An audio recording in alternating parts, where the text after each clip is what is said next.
Black Star Network is here. Hold no punches. I'm real revolutionary right now. Black power. Support this man, Black media. He makes sure that our stories are told. Thank you for being the voice of Black America, Roland. Stay black. I love y'all. All momentum we have now, we have to keep this going. The video looks phenomenal. See, this difference between Black Star Network and Black-owned media and something like CNN. You can't be Black-owned media and be scared. It's time to be smart. Bring your eyeballs home. You dig?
Today is Thursday, January 11th, 2024.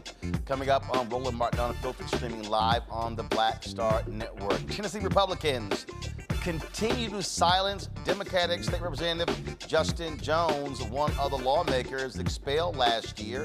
We'll explain why he says House Speaker Cameron Sexton has too much power. Also, I was in Knoxville, Tennessee, at the University of Tennessee for their MLK Leadership Symposium and Awards Luncheon, where I talked to State Representative Gloria Johnson, who is running for United States Senate against Marsha Blackburn. We'll have some of that conversation. Plus, I talked to a pastor who is the co-founder of that event, who was with Dr. King there on April 4th, 1968, when he was assassinated. The Black Ohio woman who suffered a miscarriage in her home is not going to face charges. A Wisconsin kindergartner gets left on a school bus, and the police do little to help to find the child. We'll tell you how the family found their 5-year-old on their own. Seriously. And folks, MLK Day is on Monday. Isn't it time we stop with the niceties around MLK Day, especially this day of service? No, how about this day being a day of protest? We'll break that down as well. It's time to bring the funk on Roland Martin Unfiltered, streaming live on the Black Star Network. Let's go. Whatever the miss, he's on it.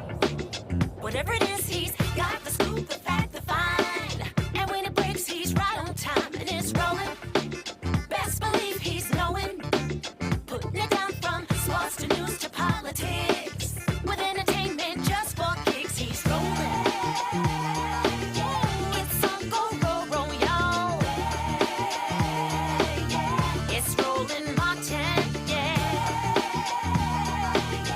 Rolling with Roland now. He's funky, he's fresh, he's real, the best, you know he's Roland Martin now.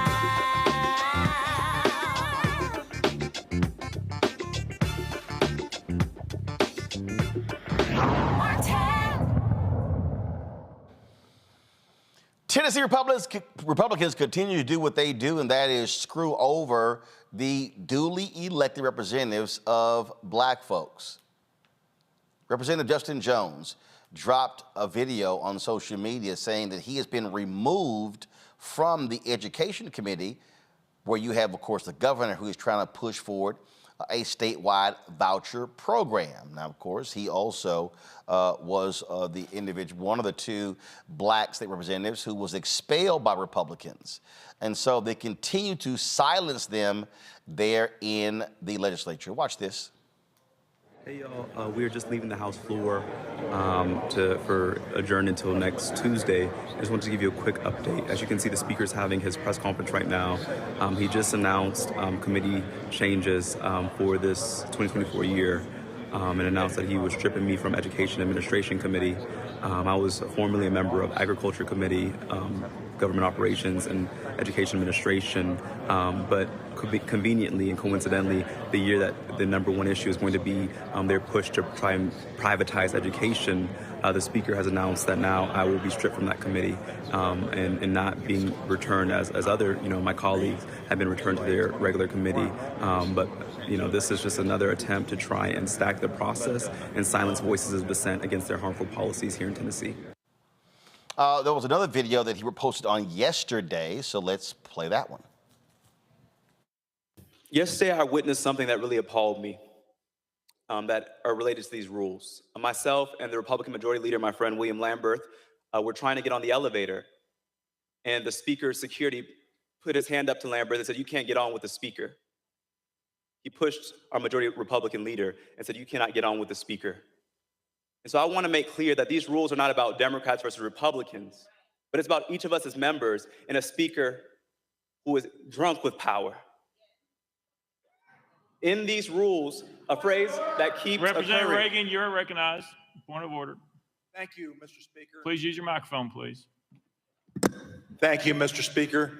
I asked the clerk to read from Mason's manual about disparaging comments for other members, and I herewith call the gentleman from Davidson County to order.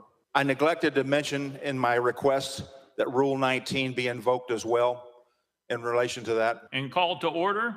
That puts us on the board.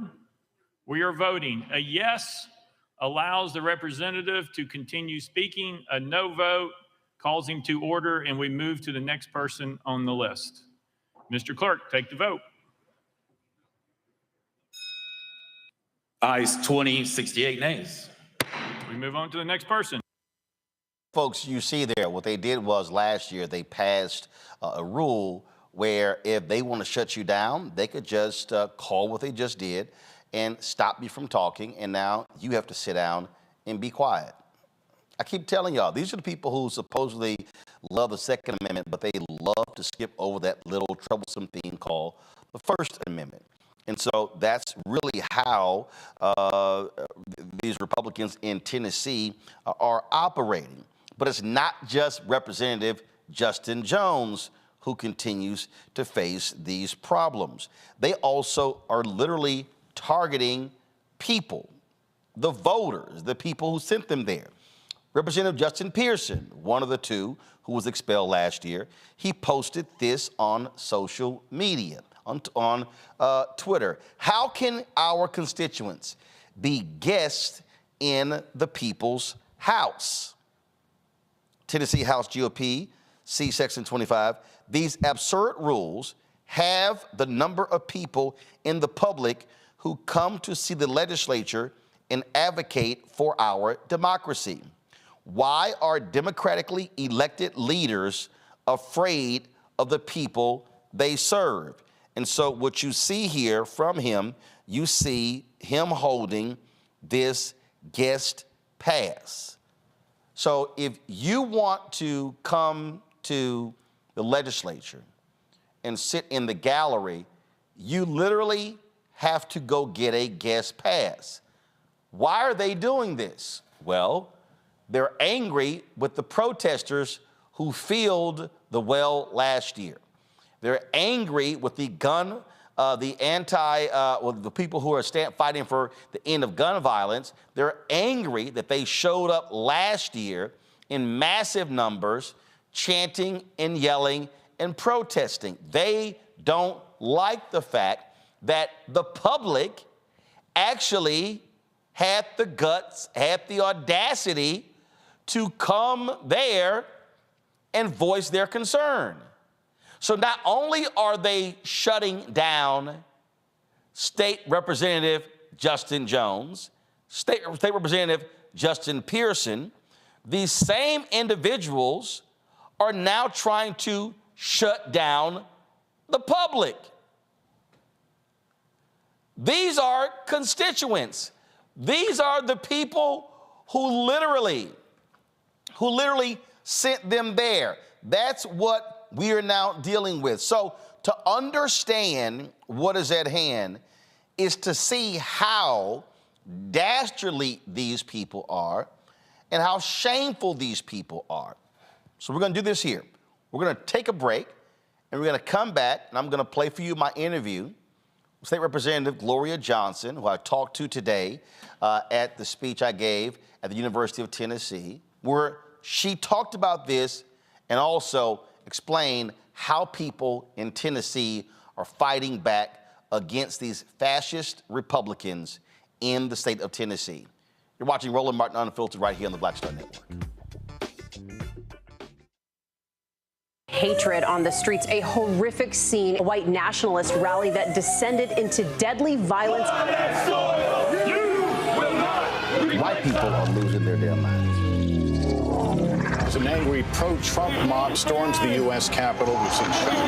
We're about to see the rise of what I call white minority resistance. We have seen white folks in this country who simply cannot tolerate black folks voting. I think what we're seeing is the inevitable result of violent denial. This is part of American history. Every time that people of color have made progress, whether real or symbolic, there has been what Carol Anderson at Emory University calls white rage as a backlash. This is the rise of the Proud Boys and the Boogaloo Boys. America, there's going going to be more of this. Here's all the Proud Boys, guys. This country is getting increasingly racist in its behaviors and its attitudes because of the fear of white people. The fear that they're taking our jobs, they're taking our resources, they're taking our women. This is white fear.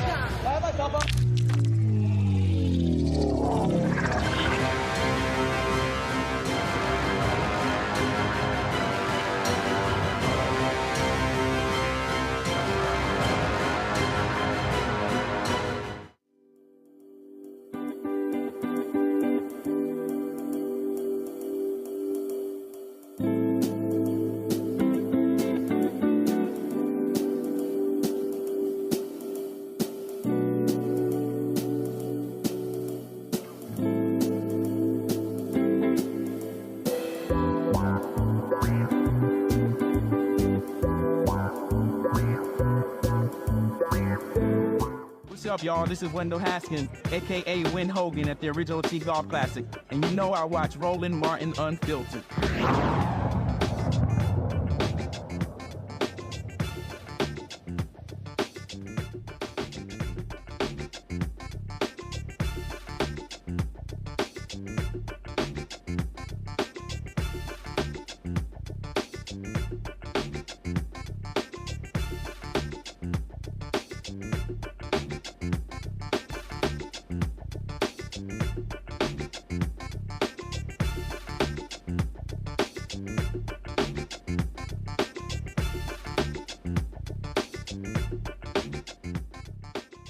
Welcome back to Roland Martin Unfiltered. As I said earlier, I was at the University of Tennessee today in Knoxville, speaking at their annual MLK luncheon on the campus there. And one of the folks who they honored was State Representative Gloria Johnson. She's one of the Tennessee Three. She's also running against Marsha Blackburn for the United States Senate. Here is our conversation. Right, here we go. 3, 2, 1. All right. You run for U.S. Senate. Let's talk about it. Yeah, absolutely. Thrilled to be doing it. You know, Tennesseans want to see something different. They want a representative that works for Tennessee working families, because that's not what we're seeing. We've got a representative who's owned by the NRA, Big Pharma, insurance companies. She's not working for Tennesseans. She's working for those who are supporting her campaign. And only 29% of her money comes from Tennessee. So, you know, last time, 75% of my money came from Tennessee. We're very proud of that. Tennesseans want someone who cares about what they need. Do you think that people, because of what happened with the two justices and yourself, and we still see Republicans in the legislature, the speaker, what they're continuing to do, stifling debate. Not allowing media on the floor for the first time in years. None of the photographers that have been coming on the floor for as long as they've been around, which one of them told me more than 20 years they've been on the floor. And this is the first year. The photojournalists that don't even talk to the members, they're not letting them on the floor. And then I just saw Justin Pearson, he did a video. They're now requiring guest passes, so the public now has to get a ticket from a representative. There's 99 tickets, because each member gets a ticket, one ticket. So that means one ticket? Yes, one ticket for someone to come up each day. To come to the Capitol? To come to the people's house and be in the gallery. Wow. There's approximately, give or take, 120 seats on each side of the gallery. So that's only 99 seats they're giving out. There's still more seats. They're allowing space for the lobbyists. Lobbyists typically gather downstairs in front of the TV so they could talk to members. So lobbyists who have access all day long from 8 to 5, plus at the little drinking parties in the evening that they all go to with representatives, they have access all day long. But the people are limited, and they won't let them in the gallery. So, like for example, so I'm native of Texas, and I can go to the state capitol. I could walk into the building. I could literally walk in, knock on the door, go see my representative, my state senator, and I can then they'll say, hey, you can go sit in the gallery. So I just simply go up. It's not like I need a ticket or anything like that. So this is It really used to be that way in Tennessee. So this is all about. They don't like the fact that those folks were protesting. They don't like the fact that people were exercising their First Amendment rights. They love the Second Amendment and honor it to the core, even beyond what it says. But the First Amendment, they're not so concerned about. Yeah, it's maybe how you skip the first, but you want to run to the second. Yeah. What we're also seeing, and I've run numerous clips on my show, just the insane things that comes out of Marsha Blackburn's mouth. Yes. But do you believe that because of what happened last year, that people woke up, and of course they hate the word woke, but which is really what that's about. People waking up to reality. Telling those mothers you can't hold those signs up. And you have 511 notebook paper, right? Do you think people are going, that silent majority that frankly Republicans get elected to everything in this state, that these people said, wait a minute, we got to take this thing back. This is ours. That's what they don't understand. Because I think all they do is go to Republican meetings, the legislature, and maybe church. But they're not talking to just the general public. They're not talking to the general public. I mean, I have so many Republicans that have come to my campaign for two reasons. Well, always they name gun violence and abortion.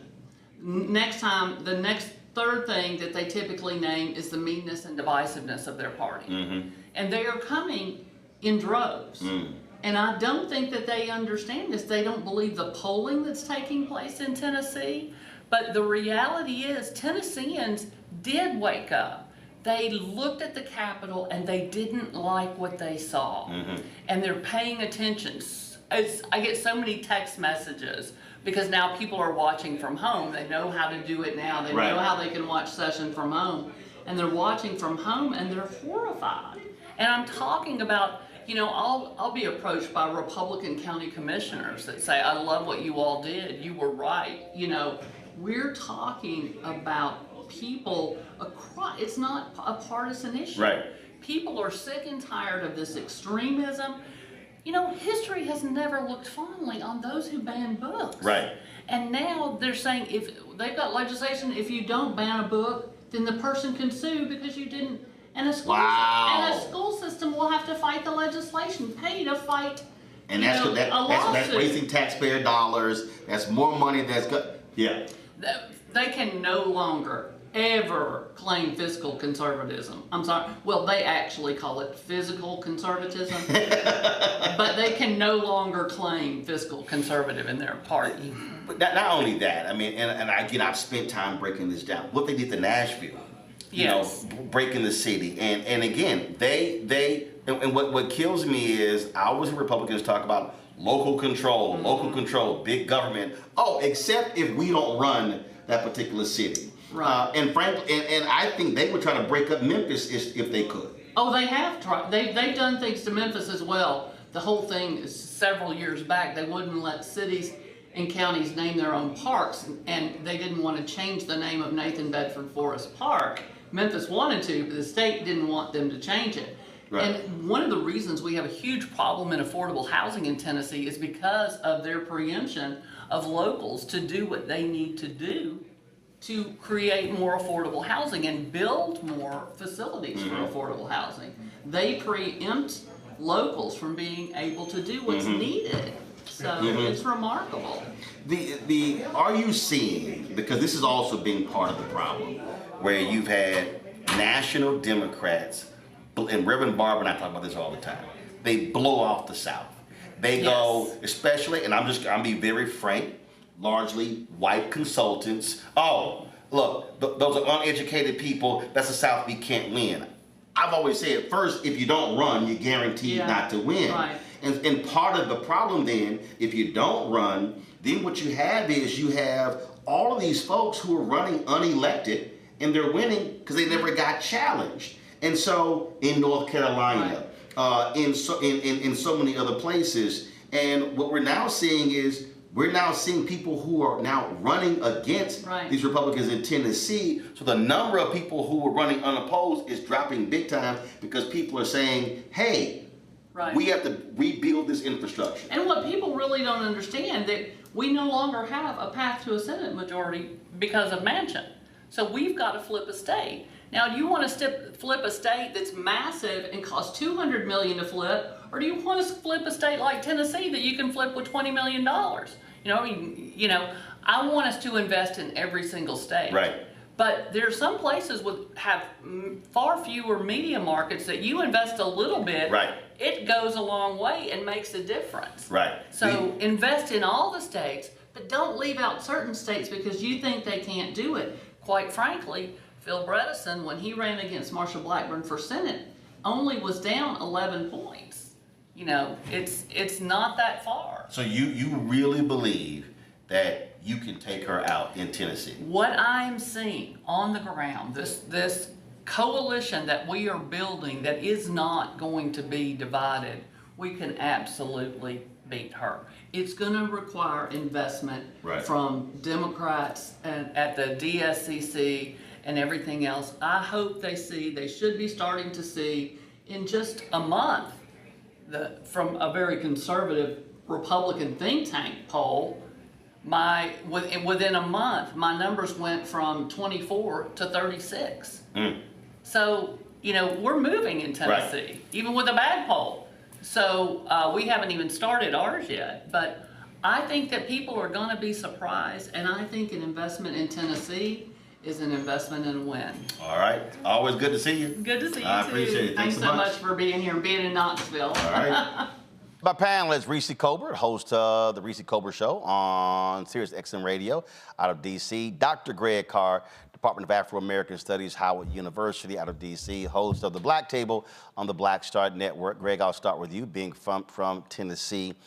Republicans are back to their usual ways, how that they are fascist. They want to shut down, they want to stifle debate, they want to shut it down. We see what they're doing to the two justices. We see how also what they're doing to keep the public out of the State House. You heard Representative Gloria Johnson say, oh, they got space set aside for the lobbyists, but every lawmaker only gets one guest pass to allow constituents to sit in the gallery.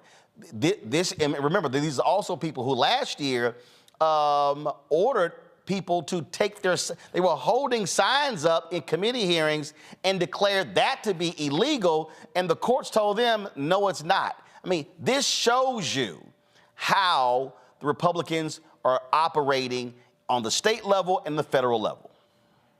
It really does. And it was very interesting to listen to your conversation there with Gloria Johnson, Roland, because when you talk about a silent majority, certainly the hillbilly horde has its voters out there in rural Tennessee. I grew up in Nashville, the center of the state. And of course, we know Memphis in the west, which is basically Mississippi, and where you were today in Knoxville, University of Tennessee, Knoxville, the hill country, of course. But there are a lot of those rural areas in Tennessee where these folk keep returning these white nationalists to office. But she was right about Phil Bredesen, who was within striking distance, really, the former mayor of Nashville, who could have become, in fact, a United States senator. But I think, having grown up there, I think where these hillbillies are really risking it all, and they have to risk it all. I know why, because they're white nationalists and they know that their thing is getting ready to fracture. They're risking it all with their impotence. See, one thing about these white boys in places like Tennessee, the Appalachian South, and places like that, they hate being told what they can't do. You remember Tennessee, like much of the South, was solidly Democratic up until the 1980s and 90s. I grew up in the era of places like Ray Blanton and others, the governor of Tennessee. Ray Blanton and them got in trouble when they started stealing money, when they started acting with impotence, when they started basically ignoring the voters and acting that they can do what they want. This is what Cameron and them going to find out. If they keep this up, some of these people are going to say, you know what, in my heart, I got some different things about race and gender, but I don't like that y'all trying to keep me out of the legislature. Well, you going to Nashville? No, I ain't going to Nashville, but damn it, I don't like that you try. They are risking it all. And Gloria Johnson is right. $20 million could flip that state simply on the fact that they'll set race aside when it gets to the point where they think you're thumbing your nose at me. They may come out and vote them out. The thing that I think is important that we talked about there, Reese, is that you can't beat anybody if you never run. That's true. And one of the biggest problems historically for the Democratic Party, and the reason I specifically said white strategists, is, and we saw this during the midterms, where you had this anonymous strategist who told Politico, let's ignore these places where we don't have a lot of college-educated voters, which sounded very similar to what Bernie Sanders supporters were saying in 2016 during the primaries. And this idea that, let's only appeal to the places where we have lots of white college-educated voters who live in the suburbs. Well, ain't that many places like that in America. And I think what has happened in Tennessee, if Democrats properly mobilize and organize, there were, to Greg's point, it was a lot of people pissed off last year over the issue of a mass shooting. And these Republicans, they come back, and what they do is they actually vote on immunity for a gun manufacturer. And then, and then they wanted to silence the people. And when you keep doing that, people say, what the hell is going on? This is the moment where I believe, again, where Democrats have to play long ball, and you might lose in the next 2, 4, 6, 8 years, but you have to actually build something to actually win one day.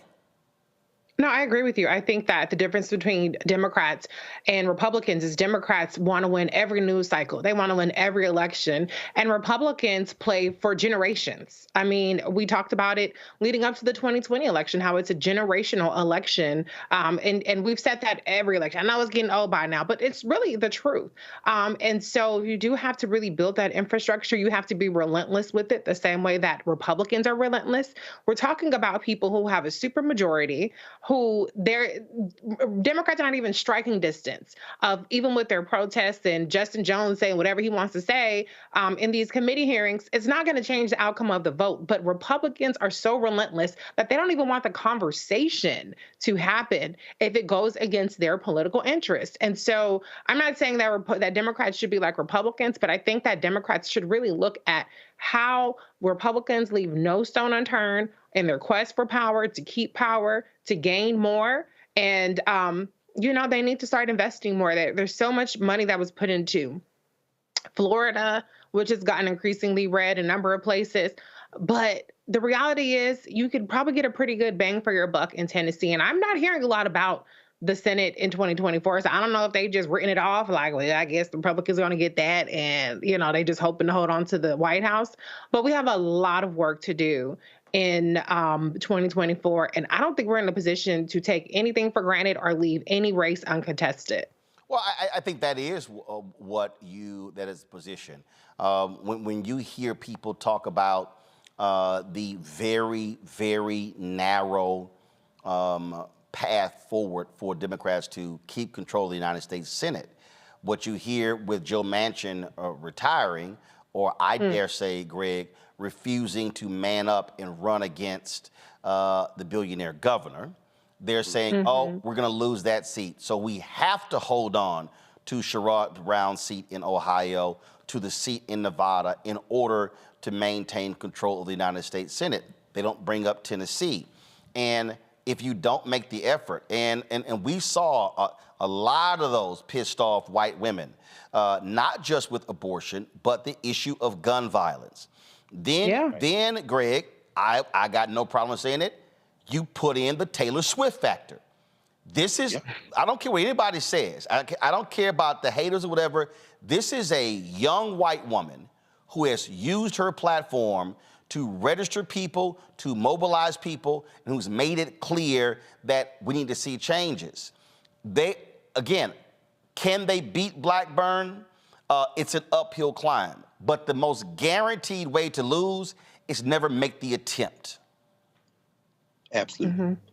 Absolutely. It's funny, today, Roland, in advance of the Martin Luther King holiday on Monday, we were in a hip hop class, and I was talking about the context out of which the holiday became a holiday. And we talked about, John Conyers and in Atlanta in 1971 and coming forward. And I linger for a moment on the moment when Jesse Jackson ran for president in 1984. And of course, that really was right in the moment after the big rally in D.C., 20th anniversary of the March on Washington, where Stevie Wonder, kind of led that march. And I was reflecting on the fact that, and thinking about it in this context, the South hasn't been blood red white nationalists very long. I remember when Jackson ran for president in 84, it was a multiracial coalition of organizers. I was a sophomore at Tennessee State, in fact, at the time, and going to meetings, and you had white folk, Latinos, black folk primarily, but people who wanted a different kind of vision. And Tennessee was still Democratic. This is around the time of the rise of Lamar Alexander, if you remember. And if he were around now running in the same platform he ran back in the 80s, they might consider him a centrist Democrat, certainly more so than a funky-ass Joe Manchin. I'm saying all that to say this. The Democratic Party, with an investment of resources, and we've seen it in Georgia, we need to see it more in places like Louisiana and Mississippi, and we can see it in Tennessee with this cycle, can certainly go out there, register voters, energize voters, create the network. And yes, maybe they don't beat Marsha Blackburn this time. Maybe they do. Certainly Gloria Johnson seems like an ideal candidate to run against her, but they can build that infrastructure. Finally, and you've talked about this extensively, as much time as you spent in the 19th century educating us about Reconstruction and what happened, we've seen this before. When they created the Jim Crow laws in the late 19th century, they did it at the expense of white voters as well, through state referenda that allowed them to rewrite those constitutions in the states, in the southern states. They excluded white voters as the price of being able to create their racial power. These white voters in Tennessee are being excluded, except unlike the 19th century, they can see what's happening in real time. And if the Democratic Party could gain some guts, some ovaries, some testicles, they could go in there and say, look, they don't want y'all to participate either. And that kind of populism that delivered an Al Gore Sr., that delivered that could be revived in a place like Tennessee. This is what William Barber's been saying all along. And let me say this here, and again, this is going to be very bothersome to some of these hardcore blue people. You also are going to have to accept the reality that you might have some anti-abortion Democrats who run from some of these southern states, but who might agree with you on 8 other issues. And this is one of those things that, Reese, again, where the people get locked into their ideological positions. And that is, guess what? You may have some individuals who are not going to be hardcore pro-choice, but it comes down to, who do you want in the position? And again, it's just one of those things that I think that people are not understanding, again, religious values, not understanding upbringing, not understanding family values. And Democrats, I believe, have to understand, and it's hard for some people to understand this here, that you're going to have somebody who's in Arkansas, who's in South Carolina, who's in North Carolina, who's in Mississippi, Alabama, Texas, Florida, who is not going to be like somebody in Ohio, in Rhode Island, in Maine. You're going to have to accept some of that in order to win, because the goal is to win. I will concede that point, that an abortion would be a non-negotiable for me, but I'm also fortunate enough to be in a blue-ass state, so I can have that litmus test for myself.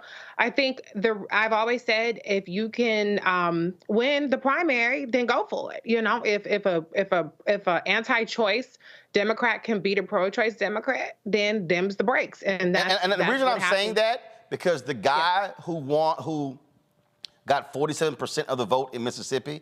His name is escaping me. Brandon Presley. Yeah. Elvis's cousin, Presley? Okay. Brandon Presley was anti-abortion.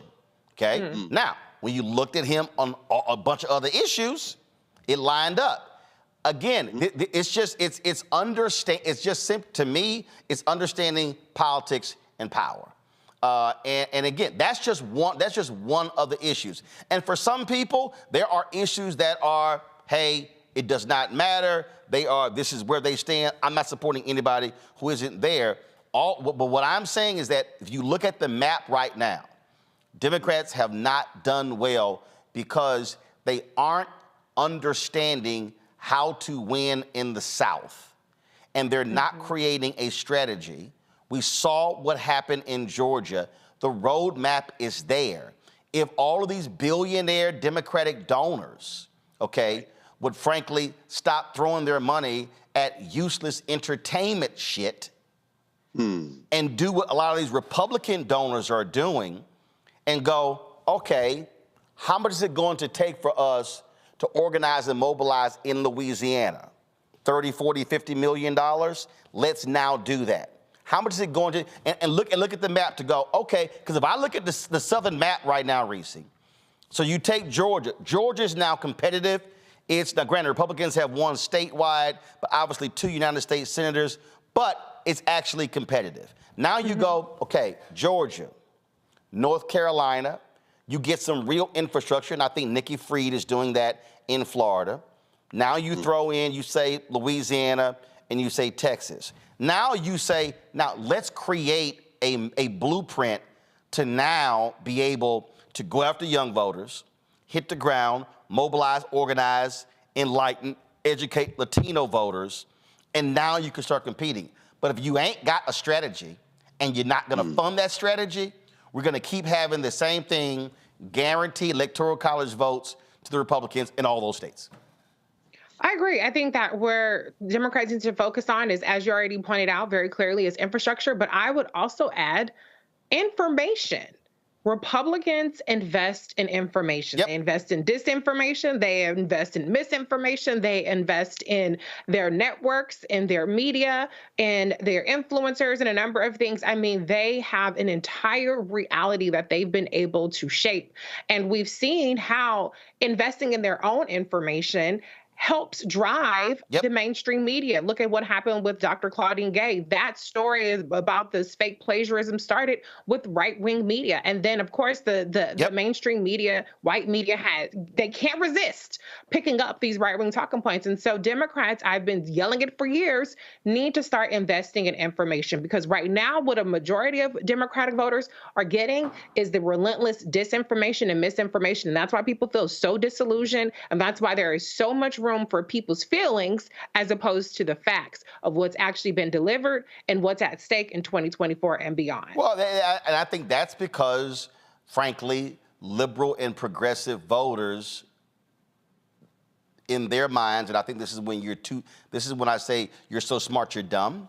In their minds, we've got New York Times and Washington Post and NPR, and we've got MSNBC, and we've got CNN, we've got all these mainstream media outlets where we think that they're going to do a fair way. And as you said, those places, they get sucked into the game every single time. Christopher Rufo said, we ginned this thing up on the Republican side, embarrassed them and forced them to cover it, and once we knew it got into mainstream, then it was done. You're absolutely right.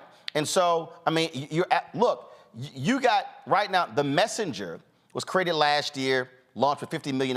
They hired 300 people. I was like, y'all not gonna survive. They're running out of money. The guy who's funding Tucker Carlson's deal is looking at buying them for $60 million. They ain't made money. This show has actually made a profit since March 2020, okay? And and let me be real clear, and this is not, okay, well, I'm begging for somebody to come in, but you have not had a single progressive donor, rich black person say, hey, wait a minute, how can we help build this thing into 15 shows? Right. And different. See, right, they're not doing that. Where you're absolutely right. Republicans, those billionaires, you look at what they've now done with PragerU. PragerU now has their educational material in these red states now in K through 12. Okay, and that started because 2 Texas billionaires gave them $7 million to start. They raised $22 million in year 1. They raised $25 million in year 2.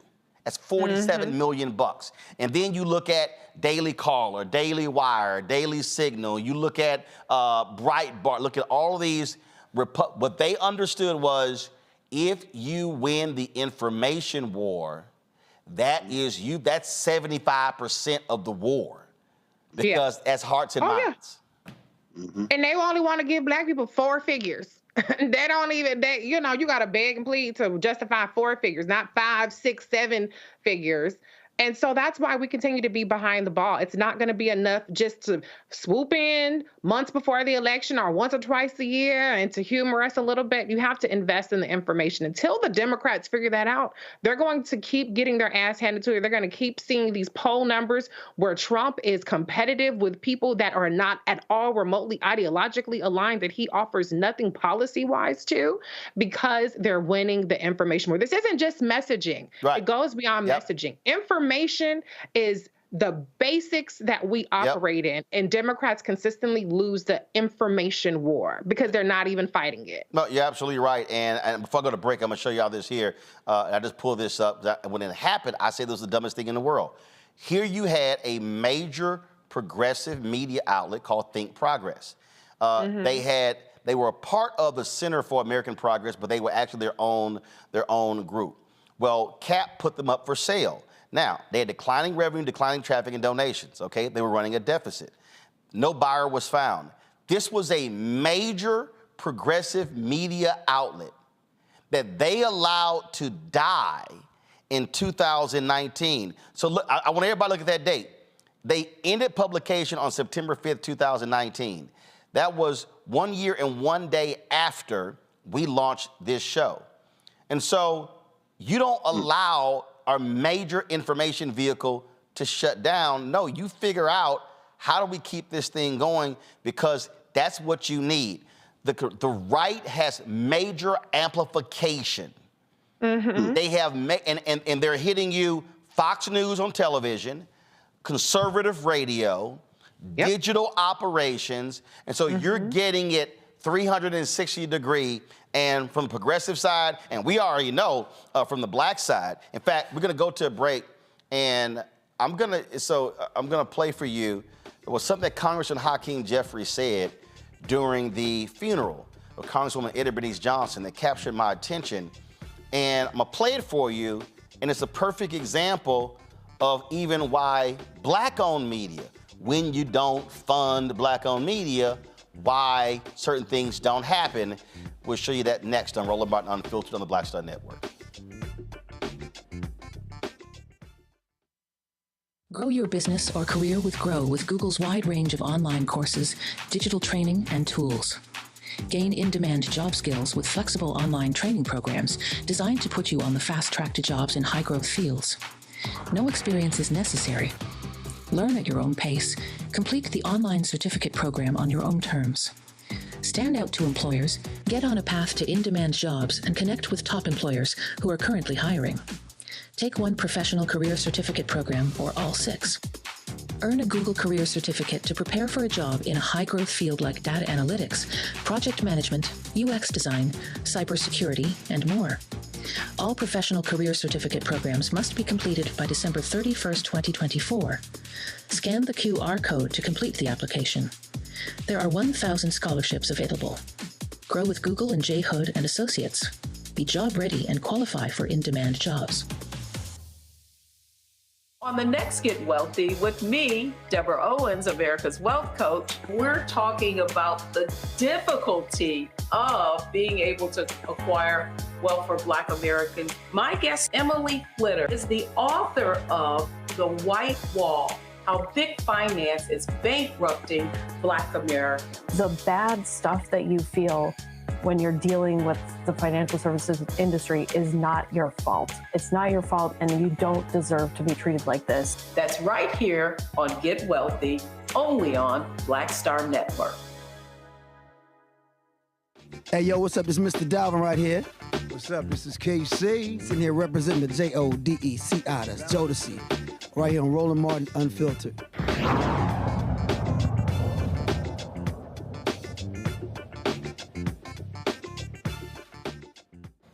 So y'all have often heard me talk about on this show the last 5 years about why we have to fund Black-owned media, why we have to invest the resources, why we are out here fighting the good fight, trying to get these dollars to be able to do what we do.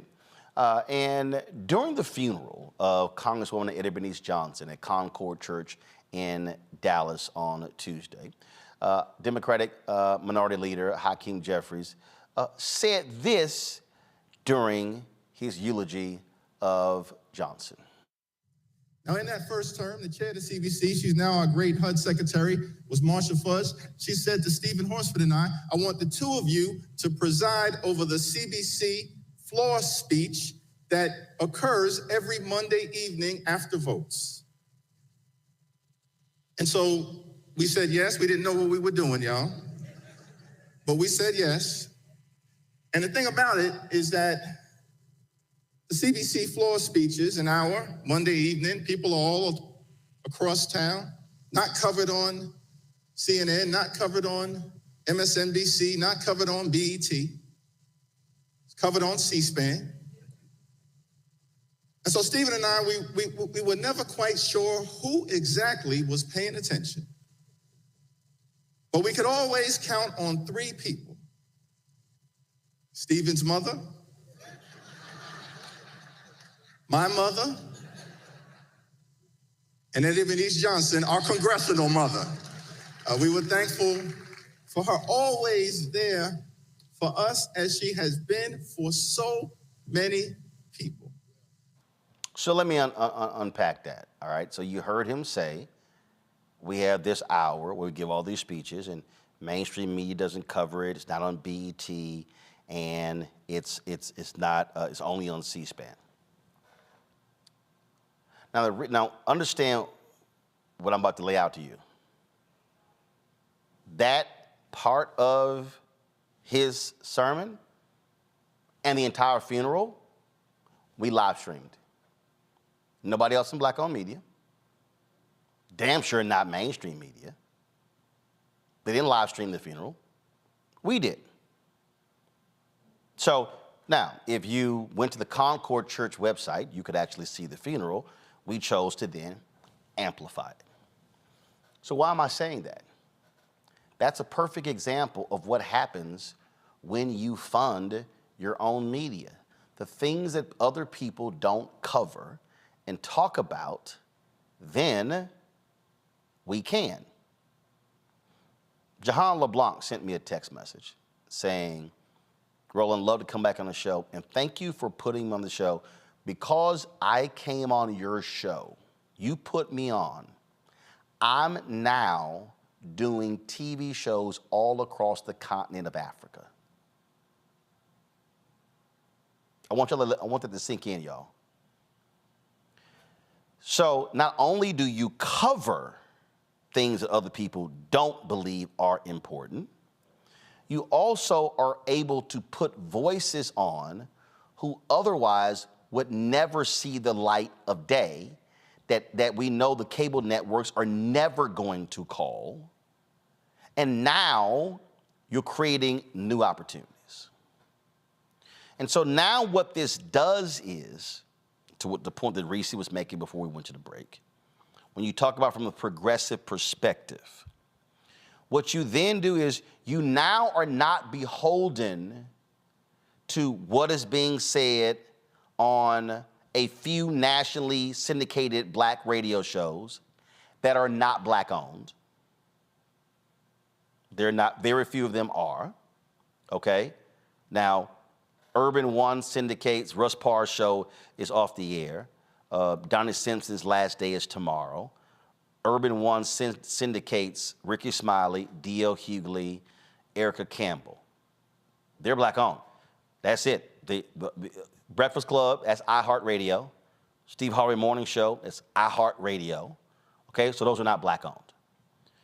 And so, and I said to everybody, I said, which is in the impetus, and I need people to understand, the impetus for launching this show, I said, Tom Jonah retires in December 2019, and black people are going to rue the day when Tom retires. Because you do not have that type of energy and focus on news of the day, of issues of the day, of politics, on any show the way Tom focused it. So when you talk about creating an ecosystem, then you're not worrying about if will CNN show up, because guess what? You got your own cameras, you're doing your own messaging, you're kicking. That's what the conservative folks figured out. They said, damn them, we're gonna create this whole ecosystem, and we're gonna create all the voices, all the personalities, we're gonna all support each other and build this sucker up. And that's why, Reese and Greg, I have been saying, even in the black space to folks, you got black-owned media people. When I started this, I went to every major black-owned media company. Nobody wanted to partner. And I was like, guys, do y'all not see what's going on? Do y'all not see where we're going? And this is a problem, because there are news deserts, there are information deserts. And so not only do you have people who are not getting information, as you said, Reese, they are being force-fed so much BS, misinformation, disinformation, and they're not getting, people are criticizing, Democrats ain't this. No one then says, I'm sorry, what do you mean by that? Please explain that. See, you ain't hearing any of that. You're not hearing somebody. We did it on yesterday. We showed people, if you're a family of 4 and you're making 60 grand, you're gonna pay $0 for student loans. How many other places out there are walking people through those things? Right today, you have seen the explosion of people signing up for the Affordable Care Act, breaking records 3 years in a row, many of them in red states as well. Where else are they actually talking about it? America's now producing more oil than we ever have, but the right wing keeps saying, oh no, we ain't producing any oil because Biden won't let us drill. It's all a lie. You cannot let lies stand, and you can't sit there and go, oh, I hope so-and-so host bust that lie, and then you watch it and you go, did they just allow them to lie and kept moving? Yes, they did. That is part of this problem, Reese. Yeah. And stop expecting black people to do all the labor for free, too. You know what I'm saying? Because the thing about the information ecosystem is those people are getting paid, okay? That's why Candace Owens, her weave done got upgraded. Her edges is straightened out a little bit. She got a nice little house, and all these other people, they coming up in the world, you know? And yet we're expected to show up and do things out of the goodness of our heart, which we do because we care about our community and our culture, but hello, invest in black media, invest in the black information system, because other people are investing. It's just to our detriment. And that's what we have to recognize, because this election is do or die. And I just am not seeing the energy. I'm not seeing the urgency or the severity on any side, not on the Democratic elected side, the Democratic machine side, and certainly not on the Democratic electorate side. The thing for me, Greg, and I know you feel the same, again, there's nothing worse than grossly uneducated people. Mm-hmm. I mean, there's nothing worse. And I never thought of myself this way until Maya Angelou actually said it to me. When she says, no, she said, oh, I watch you. You're a teacher. You teach. And that's really what is missing. And as we are going into this King Day, I go back to what Dr. King said when he called on the Negro press to, as he said, maintain its militancy. And not become what he called conservative organs. I mean, this is in his book, y'all. Where do we go from here? Chaos or Community? And I've said it many times before, and y'all can tell I actually read the book because you see how I got highlighted. He said there are 4 institutions. He said structured. See y'all. Yeah, y'all have actually read the Bible, and you like, hold up, I missed that the first time. This is the key. He says there are already structured forces, meaning they're already in place. They have infrastructure that can serve as the basis for building a powerful united front. He mentions 4, Negro Church, Negro Press, Negro Fraternities and Sororities, Negro Professional Associations. He says point blank, too many Negro newspapers have veered away from their traditional role as protest organs agitating for social change and have turned to the sensational and the conservative in place of the substantive and the militant. Greg, I've had more people hit me and say, Roland, when are you going to weigh in on Cat Williams' interview on Club Shay Shay with Shannon Sharpe? And I said, I will not. Now, here's the deal.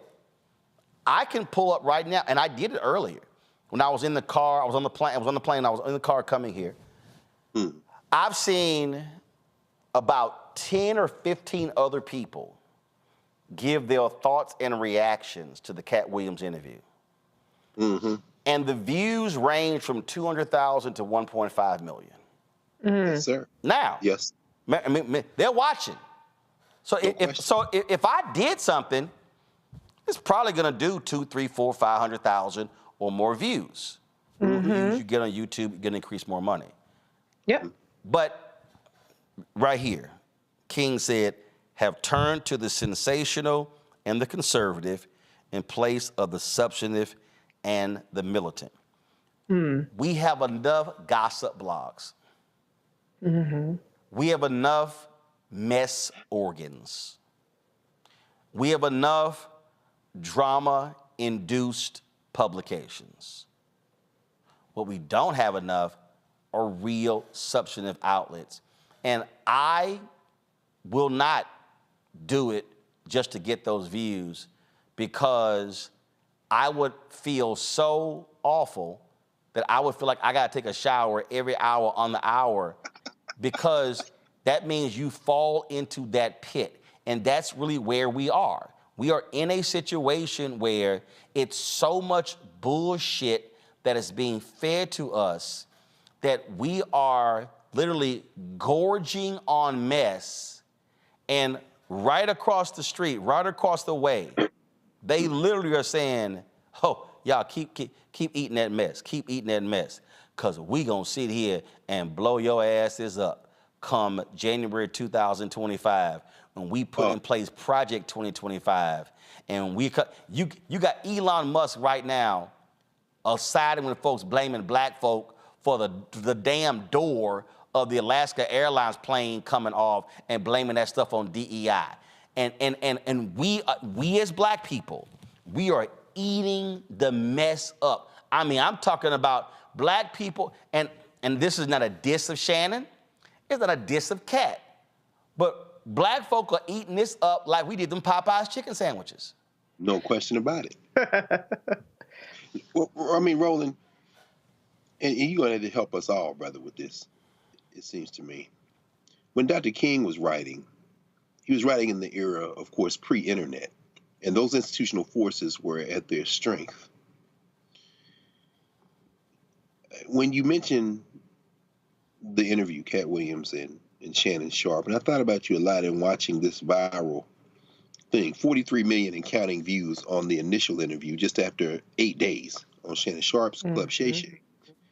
And everyone responding, eating, so to speak, as the young people would say. Everybody eating off this. Everybody responds. Ice Cube responds. Even Ludacris does a rap response. Everybody. And then, of course, your homie, Willie D, has a subsequent interview that's racked up several million just in the several days it's been posted.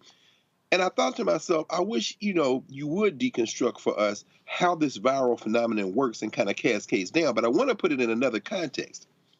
Our friend and brother, Martin Lamont Hill, who Byron Allen positioned on his Griot network, and I guess April Ryan is sliding in there to do this daily news and weekly commentary. Nobody watching on cable, nobody watching on YouTube.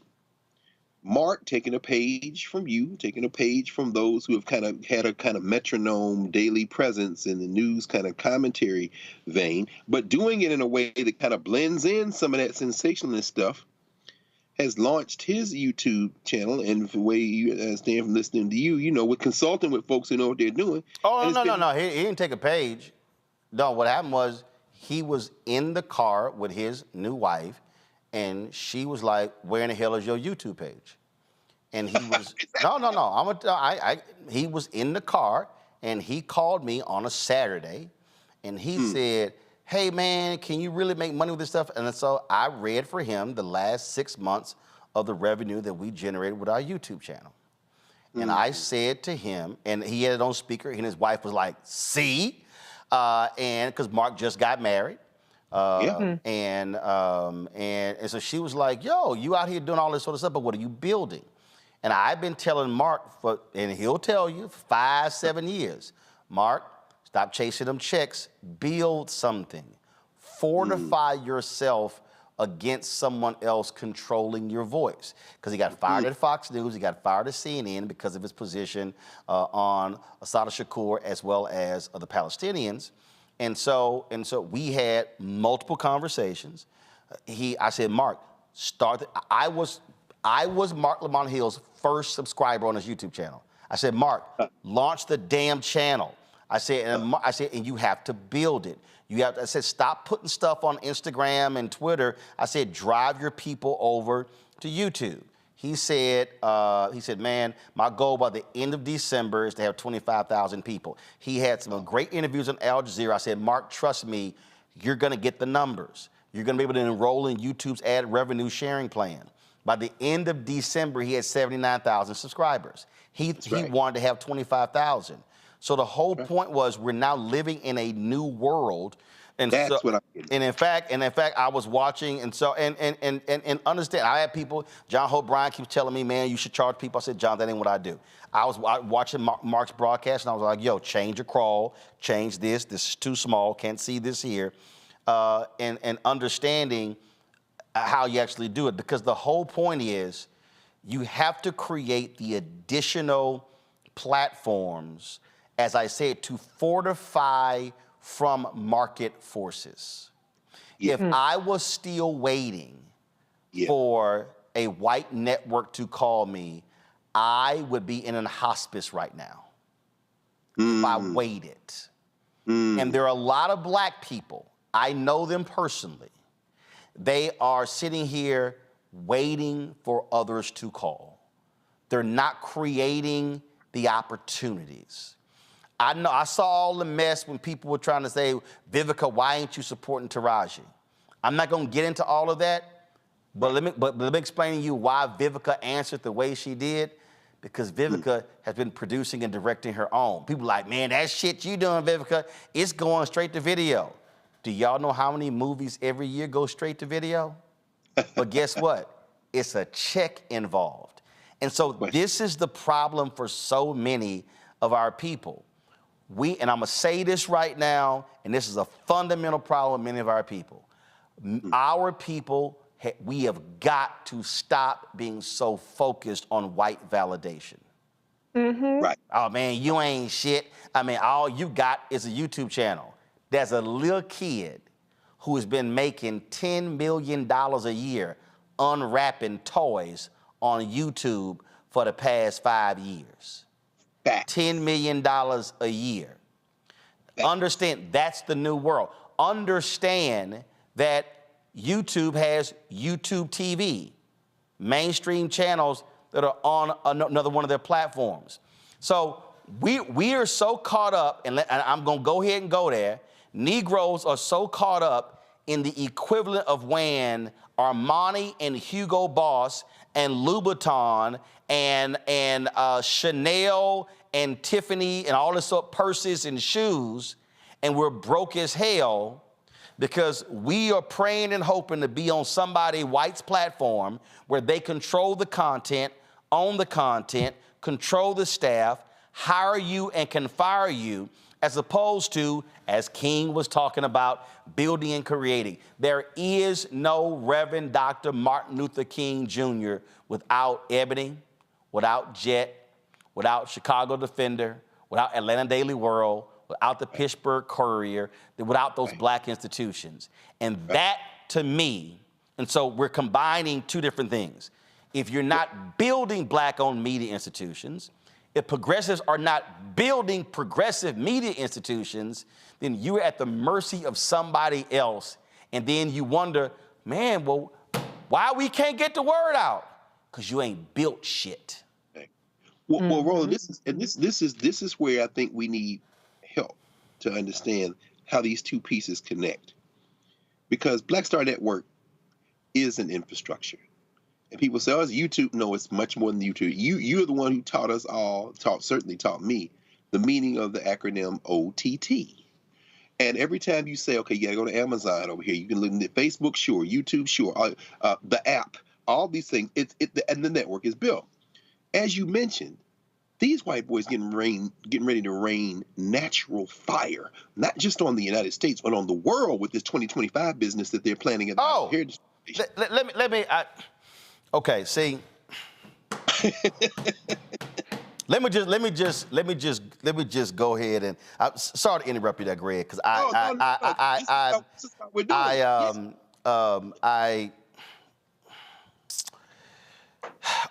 need everybody watching right now. Matter of fact, I'm gonna do this here. I'm gonna go to a break, and I'm gonna need all y'all to buckle up, because when I come back, we gonna discuss Tubi. Tubi. And I'm gonna share some stuff about Tubi that's gonna blow a whole bunch of y'all out of your living rooms, out of your car, out of your dorm rooms. Let me go to the break. I'll be right back. When you talk about blackness and what happens in black culture, we're about covering these things that matter to us, speaking to our issues and concerns. This is a genuine people-powered movement. There's a lot of stuff that we're not getting. You get it, and you spread the word. We wish to plead our own cause. Too long have others spoken for us. We cannot tell our own story if we can't pay for it. This is about covering us. Invest in black-owned media. Your dollars matter. We don't have to keep asking them to cover our stuff. So please support us in what we do, folks. We want to hit 2,000 people, $50 this month, raise $100,000. We're behind 100,000, so we want to hit that. Y'all money makes this possible. Checks and money orders go to P.O. Box 57196, Washington, D.C. 20037-0196. The Cash App is $RM Unfiltered. PayPal is R Martin Unfiltered. Venmo is RM Unfiltered. Zelle is Roland at RolandSMartin.com. I'm Dee Barnes, and next on The Frequency, we're talking about the rise in great Black literature and the authors who are writing it. Joining me would be professor and author Donna Hill, discuss her writing journey and becoming a best-selling author. I always was writing, but I never saw anybody that looked like me in the books that I was reading. Plus, her work with the Center for Black Literature and next year's National Black Writers Conference. That's right here on The Frequency on the Black Star Network. Next, on the Black Table with me, Dr. Greg Carr, author Dr. Aderrien Murry, on her astounding and enlightening new book, White Philanthropy, a history we're betting you've never heard before. Don't miss an eye-opening episode of The Black Table, only on Black Star Network. On the next, A Balanced Life with me, Dr. Jackie, just who do you think you are? And maybe more importantly, who is it that you think you're trying to please?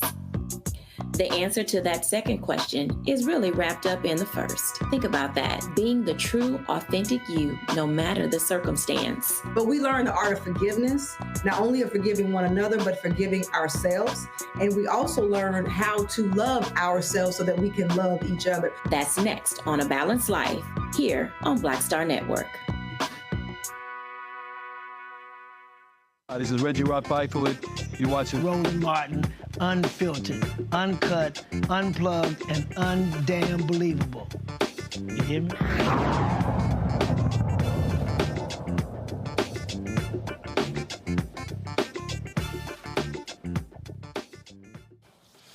All right, so y'all made me have to stand up for this one.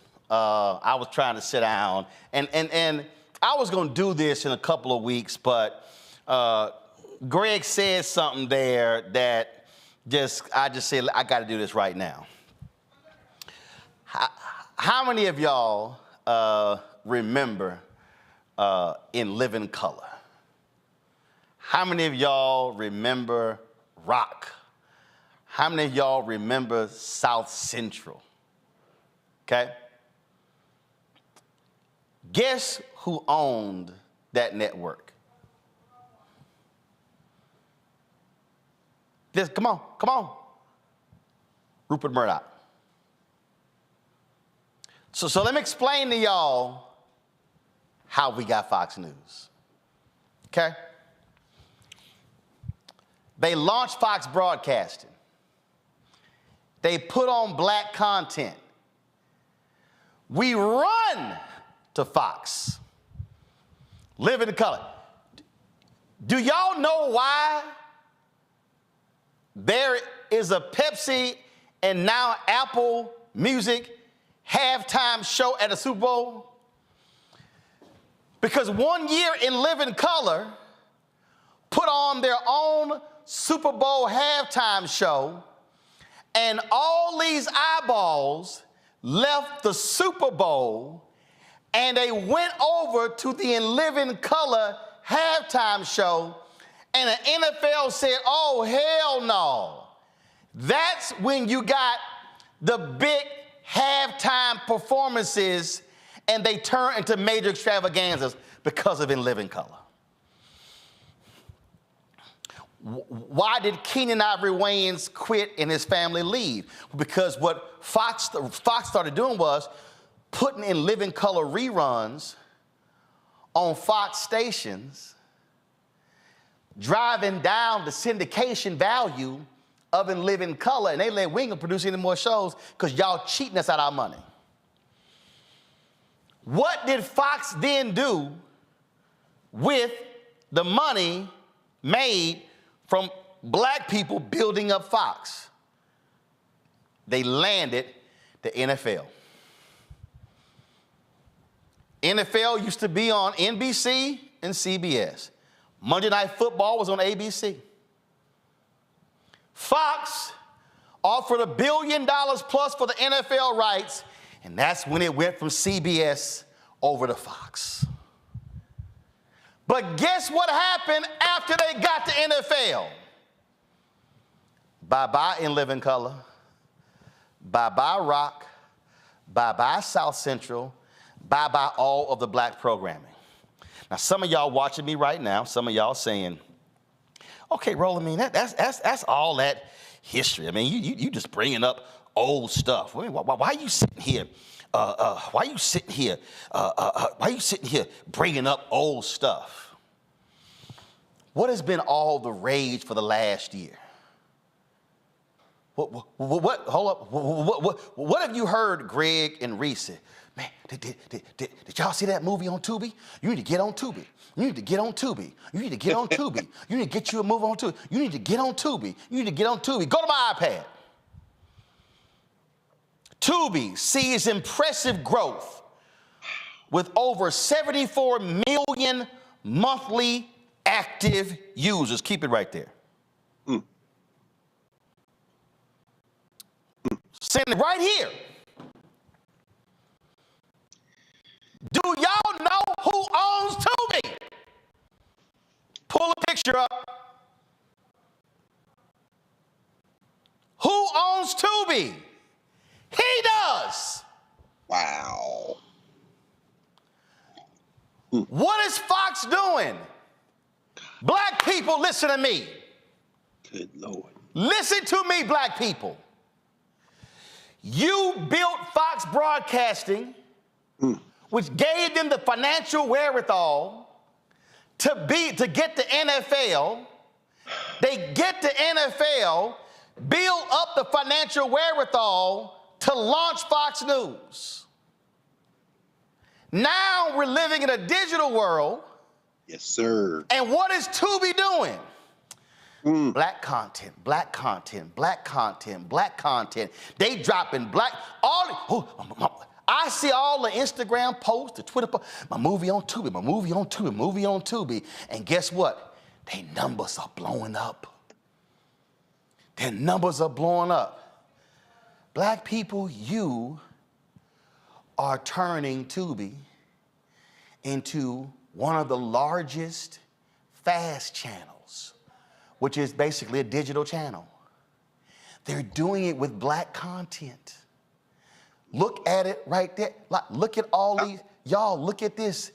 This is how they're competing against Netflix and the rest of them. Black, black, black, black, black, black. Do y'all understand that Fox sold its entertainment division to Disney a few years ago for $70+ billion? Fox Studios? Yeah. Fox Entertainment, all of their Fox Entertainment assets sold to Disney. That's right. They retain Fox News, Wall Street Journal, New York Post, and those assets. So Fox right now is building a digital brand on the backs of black people. And you know what we doing? We're going, I'm on Tubi. I'm on Tubi. Oh, I'm on Tubi. I'm on Tubi.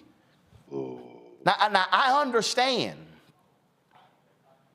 the desire to have our content being places. What did Greg's brother say in the promo video?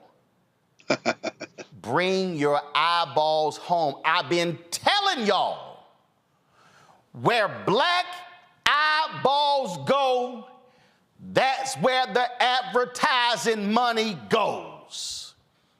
When you send black eyeballs to gossip, to mess, to entertainment, they gonna sit here and make it rain. Yes, sir. Tubi is trying to lock up several $100 million in ad money, and there's a declining number of dollars from broadcast networks coming to digital, and Tubi said, y'all know how we can sit here and grow fast as quick as possible? Let's sit here and go after all them Negro eyeballs with ratchet shows, with a bunch of bad movies, and I can't tell y'all how many group chats I've been in. Tubi. Why am I unpacking this in the way I am? Because I've been trying to explain to y'all how media works. If we are so powerful with these, and we can generate billionaires and all these other places, what in the hell can we actually do if we choose to say, you know what, I'm gonna lock my eyeballs on the Negro leagues, and the Negro leagues is really gonna be the major leagues. But you know what we do? We go, they letting us be in the major leagues. Yes, sir. And guess what happened? The major leagues took black talent, but did not bring in black owners. Right. Tubi is saying, black talent, I got you. And we like, yes. Feeding the beast. But man, they paying good money for movies. Why do you think they're paying good money for movies? Because the black eyeballs are there. There are black platforms that are out there. Do we support them? And and so now, y'all, if you causing Tubi to explode, all you doing is making Fox News more powerful. Right. That is what I'm trying to get us to understand. And it's hard for our people to step back and understand the media game that's at play. What y'all have been hearing Reese say and Greg say, you need to understand the infrastructure. See, we just turning on the radio, we just turning on TV. Ain't nobody saying, hold up, who own this? Who own this?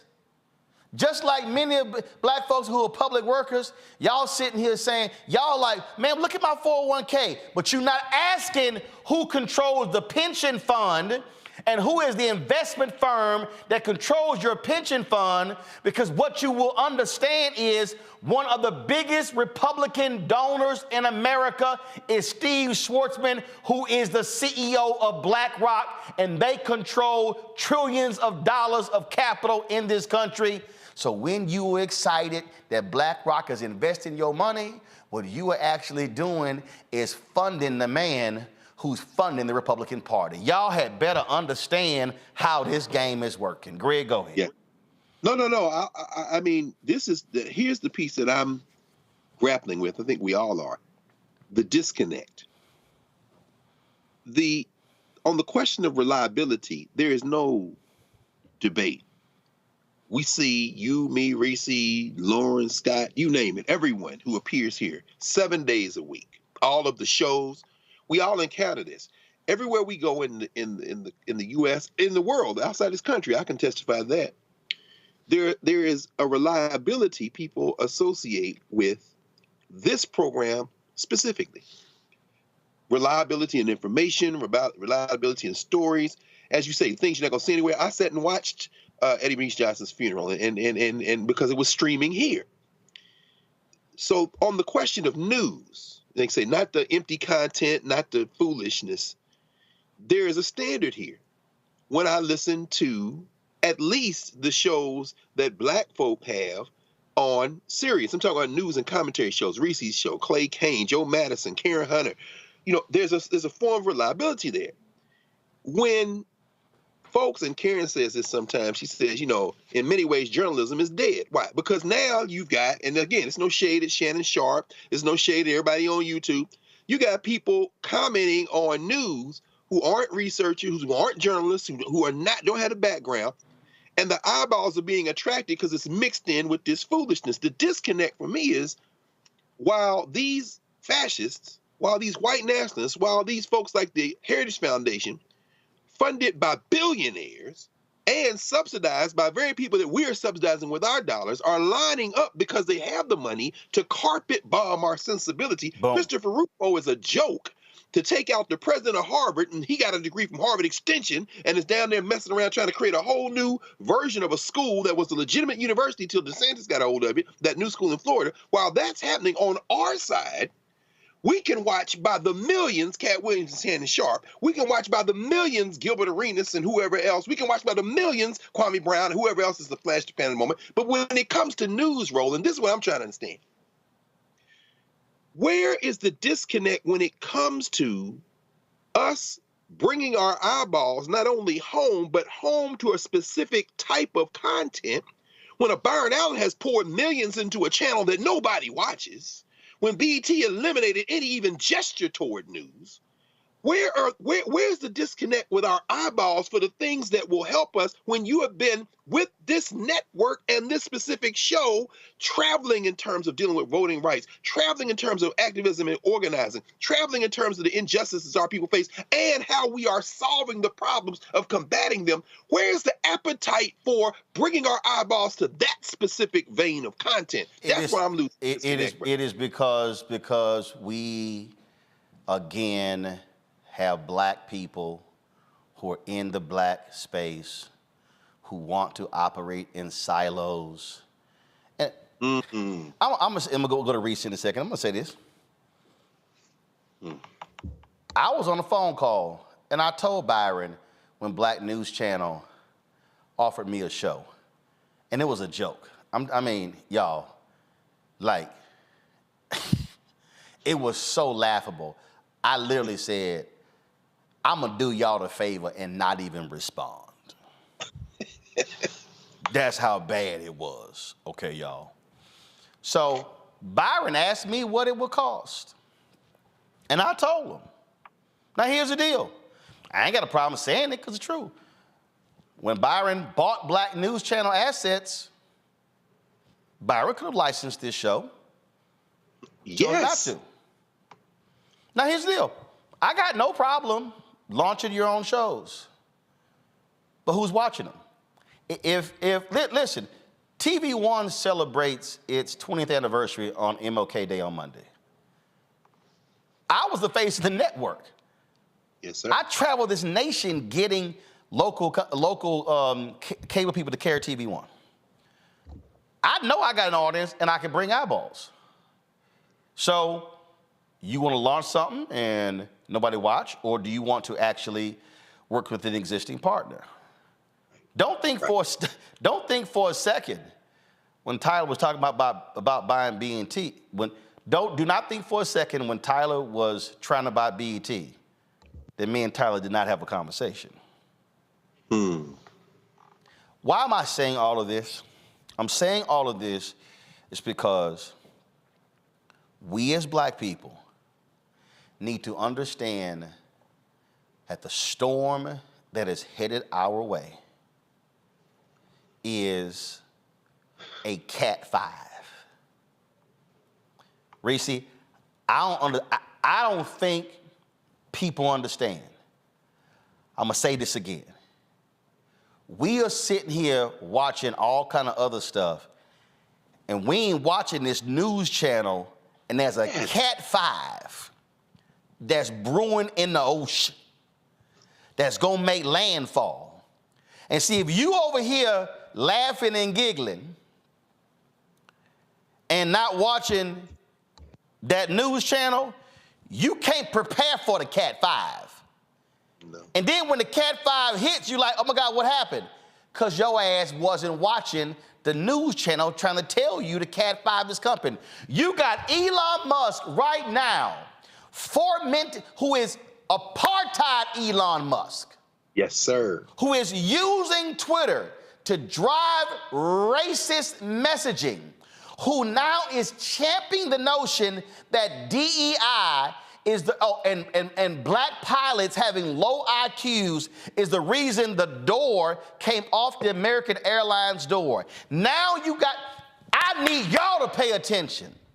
That thing circulated on Twitter. Laura Ingraham had a panel discussion on Fox News. Matt Walsh, Daily Wire, is talking about it, same thing. So now they're saying, DEI is now the reason. You got Matt Walsh predicting that there are going to be airplane fatalities because of DEI. Frank Luntz posted, hadn't been a fatality in an airplane crash in America since 2009. Y'all, they literally are attacking every institution. That's right. And don't think for a second they're not coming after HBCUs. Just because the affirmative action rule against affirmative action affected PWIs, oh no, don't understand. And again, Reese, that's a Cat 5 brewing that's gonna make landfall. And we over here going, man, damn that shit, I ain't voting. I don't see enough of Kamala. She ain't really black. Damn Joe, cause he too old. Or forget this whole stuff. It's a Cat 5.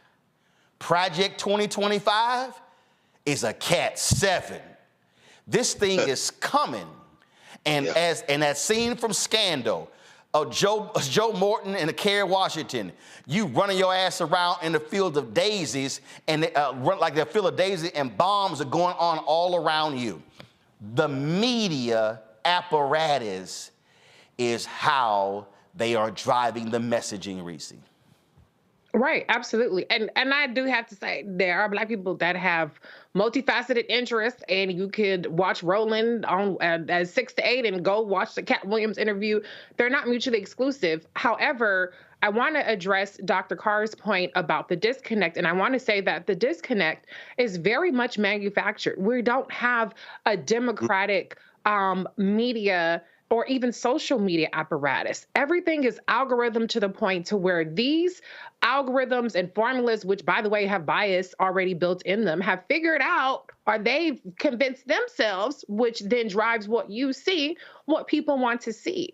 And that is just a self-fulfilling prophecy, because what gets the clicks, what gets the attention is what people continue to see, not necessarily what all your interests are. If you go look at my Instagram Explorer page, you would think that 99% of my interests are hair videos and makeup videos. And I'm not good at makeup, and my hair is just very basic. And so these social media and the way that we get our news is very much manufactured, manipulated, and it's getting increasingly siloed. And that's why you don't see the information breaking through. That's why we need to invest in the information that people receive. That's why we have to interact with the information that we want to see if we want to keep seeing it.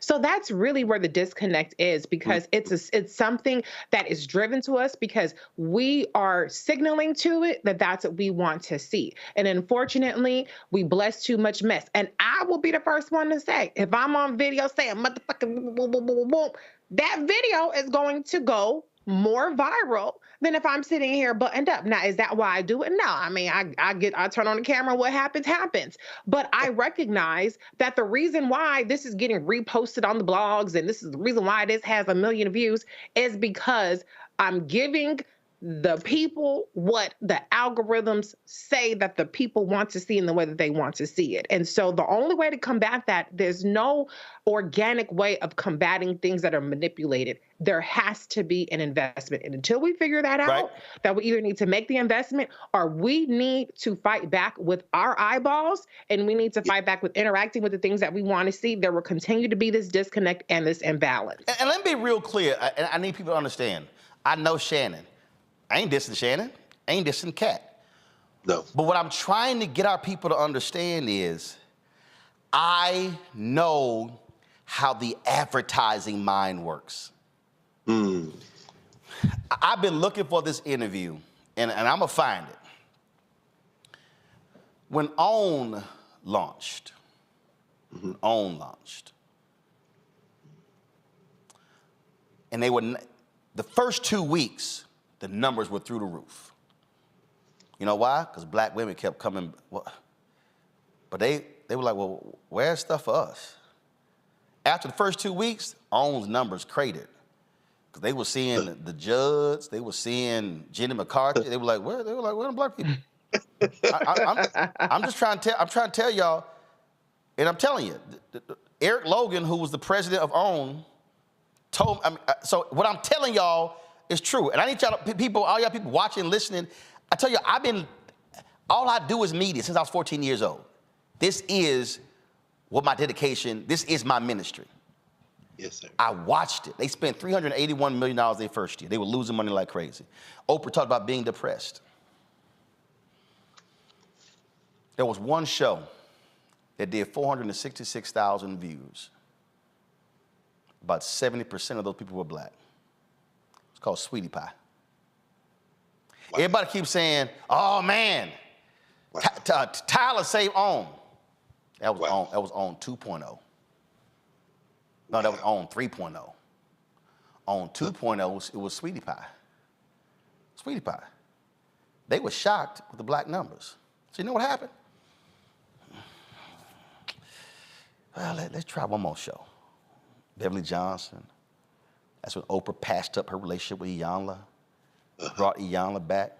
LaToya Jackson had a show. Flex and Sharnice had a show. Dion had a show. That was a show that I actually liked. It was the 3 white women. They were sisters. They were these older white women. They were hilarious. That was the last show on OWN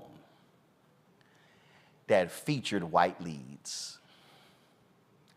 Ever since that show, and it started with Sweetie Pie, everything on OWN's been black. Everything on OWN has been black. I'm about to mess y'all up. Oprah, it was 50-50. Oprah sold her stake back to Discovery. What do you see on OWN now? Lot of reality shows. What happened to all that premium prestige content that was on OWN? I'm trying to get y'all to understand TV. When they launched, Sheila Johnson did an interview. And Sheila Johnson said they need more black content for them to survive. This is what Sheila Johnson said. She said, but people need to understand it becomes a self-fulfilling prophecy. because the advertisers say, no, don't show that stuff. Put on some games, put on some comedies, and put on some stuff, some award shows, and all the stuff they sprinkle in, and we'll fund that. Wow. We ain't gonna fund that. So what then happens is you put that on, algorithm, Reese was talking about, folk, oh yeah. Oh, guess what? They want more of that? Boom! Cable news is called a tent pole.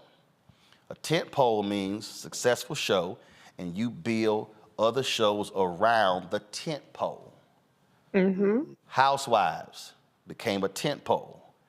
You got Housewives Atlanta, New Jersey, New York, Beverly Hills. You got about 30 housewives. Potomac? What the hell? On tent pole, Ready to Love. Tent pole, what is it? Love in Huntsville? What the hell is that thing called? Love and Marriage Huntsville. I do watch that. No. But remember, before Huntsville, it was Charlotte.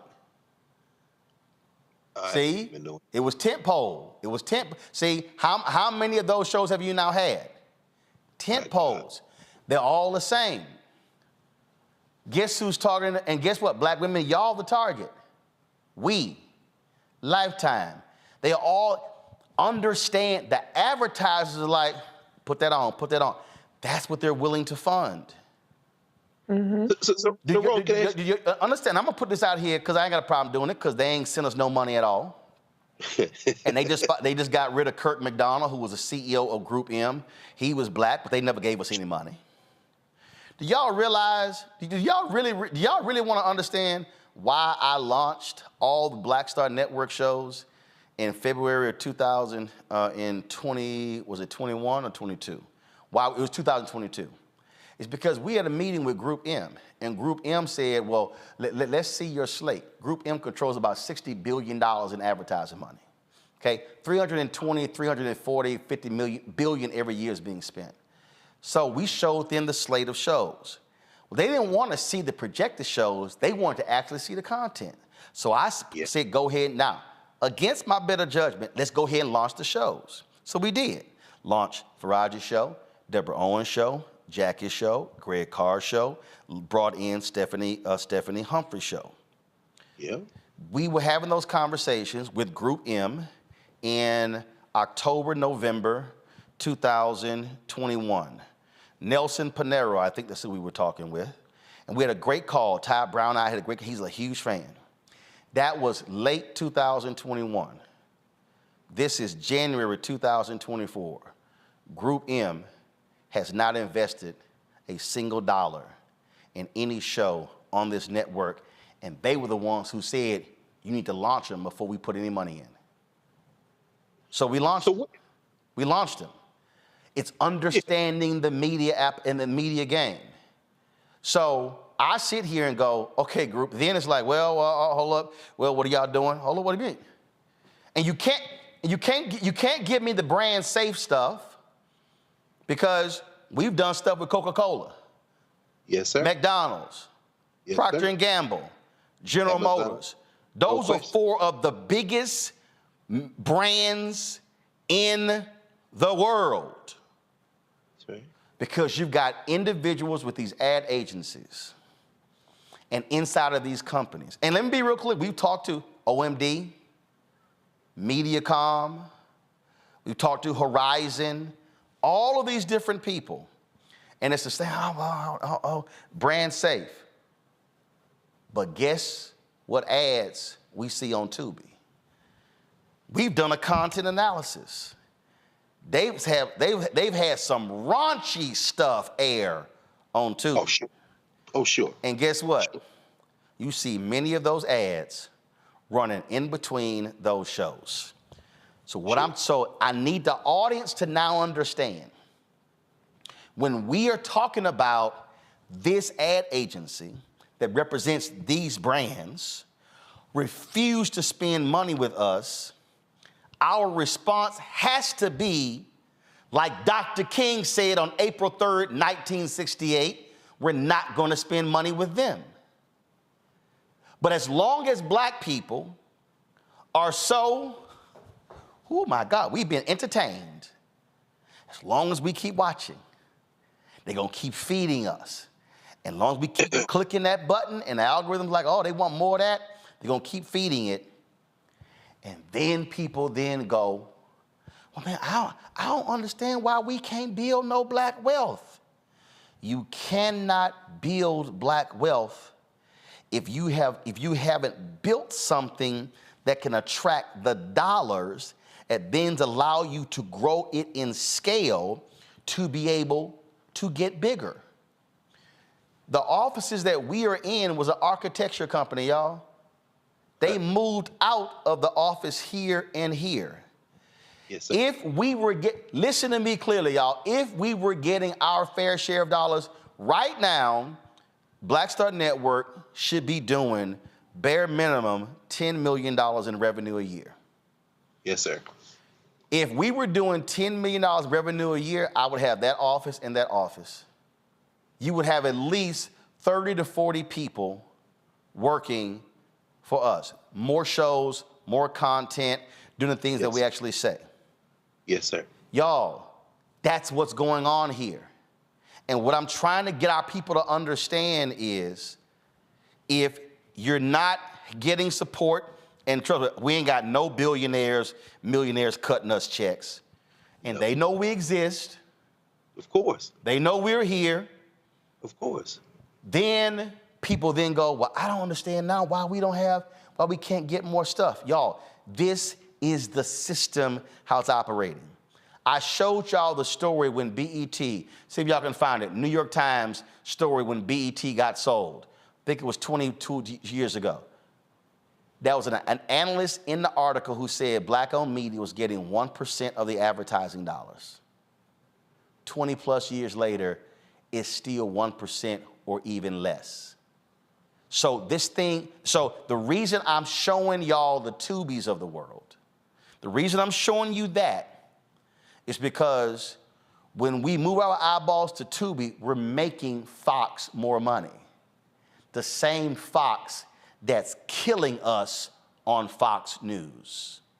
So as black people are making Fox richer with Tubi, we're funding our own demise because they are just sitting here float with Fox News. And that's why they can absorb a $787 million hit from Dominion, because they like, it's all good. We're going to make that money back off them black folks watching Tubi. Greg and Reese. No, Roland, again, I'm thinking about this. I mean, I saw that, I guess, whatever, and you could walk us through the configuration between iHeartMedia and Breakfast Club, whatever. I saw Tiffany Cross, Angela Ryan, Andrew Gillum just launched a podcast or something, and they showed it on Tamron Hall. Now they launched their podcast, and I think about the quality again. The question of quality here, real news, hard news, and really putting people into the platform space who need to be heard. Everyone, all the stuff going on around the country, and I think about this in terms of quality. And again, this isn't any shade at Leonard McKelvey, but he's not a journalist. You sit him in the seat at Comedy Central, and then Roy Wood Jr. is there, who's a comedian, but who's clearly a cut above beyond any of them. I'm saying all this as a backdrop to this question I have for you, I guess, which is, is some of this, and I appreciate the fact you and Reese walking us through this algorithm and how it works as well, but are some of these decisions on whether or not to invest advertising dollars based on something other than revenue projections and no, it's very, let me be very clear. It's a lot of it's whiteness. So let me explain. So okay.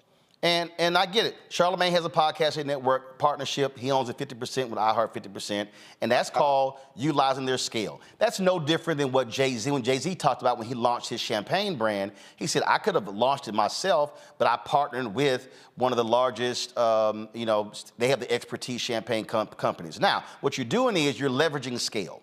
You're leveraging, so by launching the podcast network, Charlamagne's whole deal is, I'm gonna leverage iHeart Radio scale. They own all these radio stations. They own these other podcasts. They have all of these salespeople. They already have the relationships with advertisers. And so therefore, it's a scale issue. So I get it, totally understand it. That's business. That makes sense. The reason I'm talking about scale on the black side, the reason I went to black-owned media companies when we launched this, because I said, okay, y'all already have scale. Y'all already have infrastructure. Y'all already have sales teams. So versus me having to come in here, build it from scratch, trying to sit here and claw our way, why don't we partner? What I was trying to do with Urban One, Black Enterprise, Blavity, Essence, and all of them, and is the exact same, I'll throw in Byron Allen, was the exact same thing that Charlamagne did at iHeart. I simply said, why don't we partner, make this a black thing, and then you already have these assets. I will come in, do the digital programming, and what I'm doing, you're not even doing anywhere. And now let's utilize your scale. And so when your people go out to the same agencies, they can say, we have these assets. Now we're adding Roland Martin's digital show, adding the Black Star Network. So now there's a revenue share. And so now it becomes, oh, now we can actually grow and now get some dollars we ordinarily would not be able to get. Now, why is iHeart also doing this? Because we busted our butt to create this black-owned media collective to force these companies to target black-owned media. So what do? If you create a partnership with an African-American black-owned company, you now can go after those black-owned dollars. Which is the same. So when we were going after the Biden administration to spend more money with black-owned media with federal government dollars, when that letter came from HHS talking about the percentage of the money of COVID money spent with black-owned media, they listed the black-owned media people and the black agency under black-owned media was OWN. I replied to them, OWN is no longer black-owned. It's no longer 50-50. Discovery owns 95% of it. So what we have to be mindful of when you have white media companies who want to create partnerships to go after black-owned media dollars, but we in black-owned media who are 100% black-owned, we get frozen out. So therefore, so essentially, they are able to grow. So what happens is, and I'll say it, when the Biden campaign spent $6 million of the $281 million in 2020, they announced this as the historic spend, the most ever. Well, that wasn't saying much because what much spent beforehand.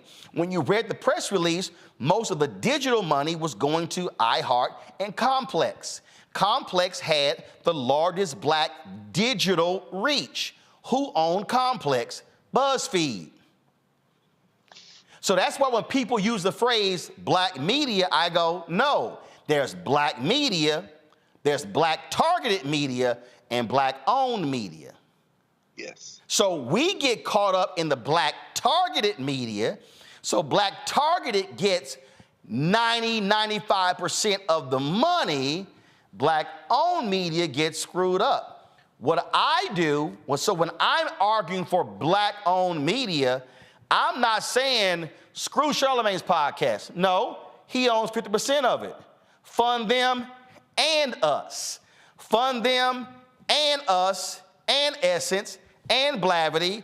And see, that's how I operate. It's almost $400 billion. Because here's the deal. Here's why I'm saying fund all of us. Disney can't eat all of it. So guess what they do? Disney, here's y'all cut. Comcast, here's y'all cut. Hearst, here's y'all cut. Scripps, Discovery, Warner, they all share in it. The upfronts are coming up right now in May. They're going to free, that's where 80% of the money is spent. Guess who doesn't even get to go to the upfronts? Us. Our money comes in a scatter market. I'm just going to get, for everybody listening, let me explain to y'all how the game works. 80% of the money gets spent in the upfronts. About 19% of the money gets spent in September in the second window. Then they have what's called the scatter market. The scatter market is the last quarter of the year. So in the last October, November, December, they can go, shit, how much we got left over? Damn, we got about 120,000. All right, let's give it to them black people over here. Our money comes in the scatter market. Our money don't come in the upfronts. That's the system. And so the reason we can't grow is because if I can't get more ad money, I can't do marketing. I guarantee you right now, we can blow up our numbers if I can run ads and run promos and do street teams and marketing, but I can't because my money is so tight. No, I got to watch every dollar. They don't. In this political year, every major media company right now is going, we're going to see a 40% increase in revenue. Every Sinclair, Liberty, all of them. And you know why they saying that? That's what's going to pay for them next year. And that's going to tide them over in 2025 because then they waiting for the midterms in 2026.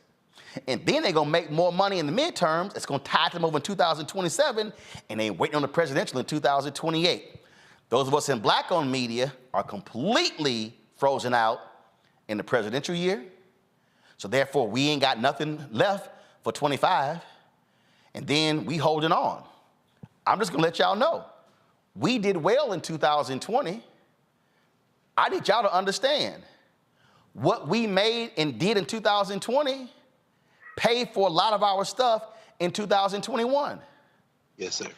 I'm just trying to, so we are not, so black people, we are on, come on, this end. This is where we are, right? Turn the camera. This is where we are. We're here.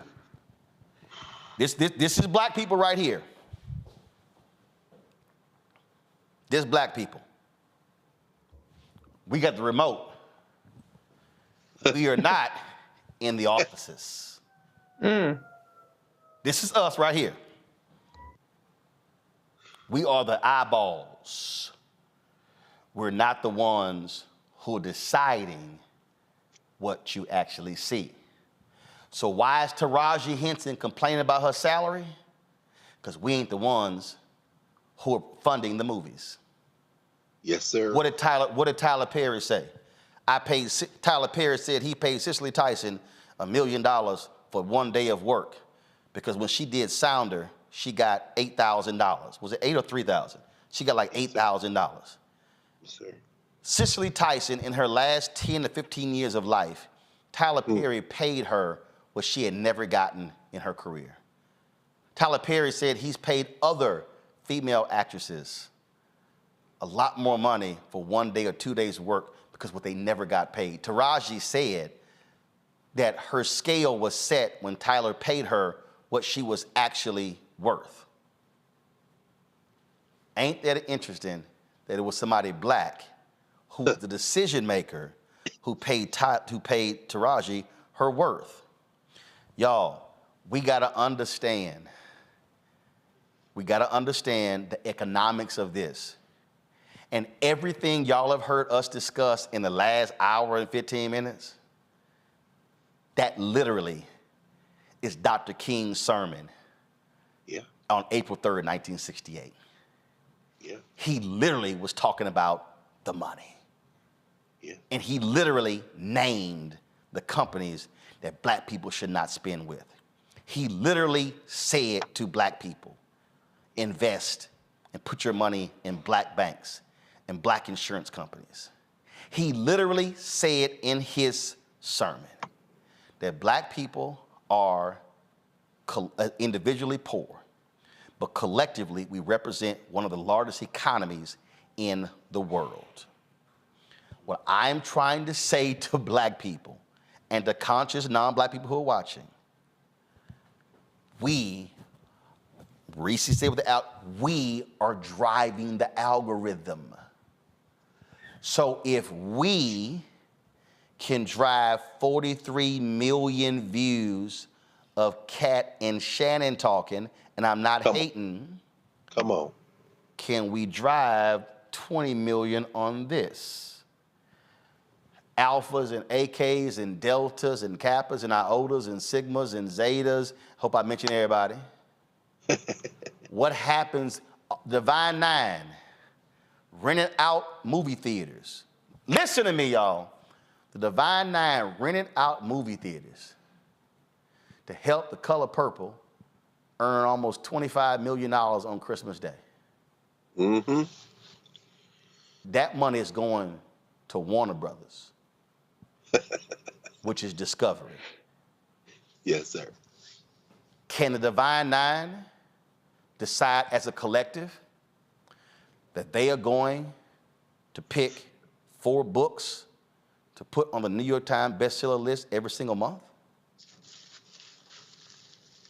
Same scale,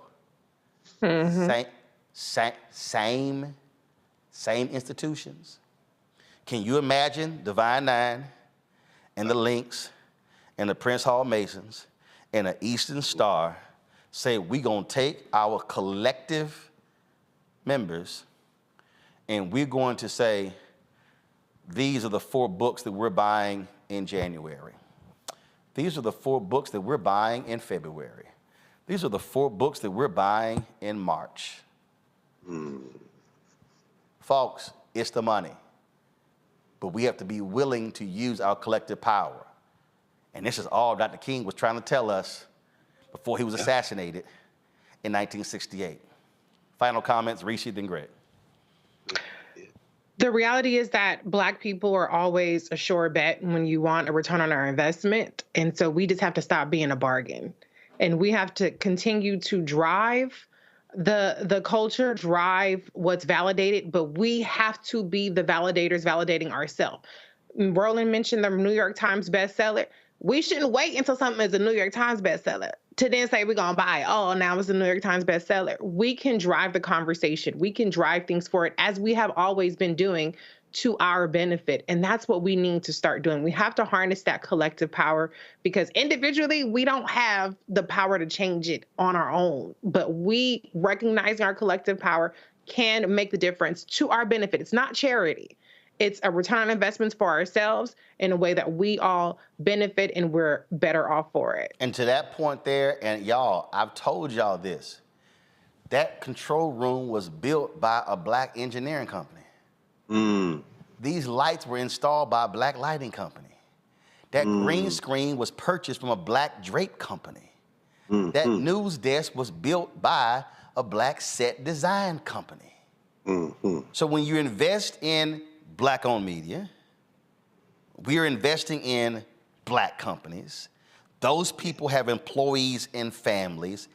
That's how it works. So when we talk about why you have to buy Black or support Black-owned media, then, because guess what? When the money is going to Discovery and Comcast and Viacom and Disney, that's going to the shareholders.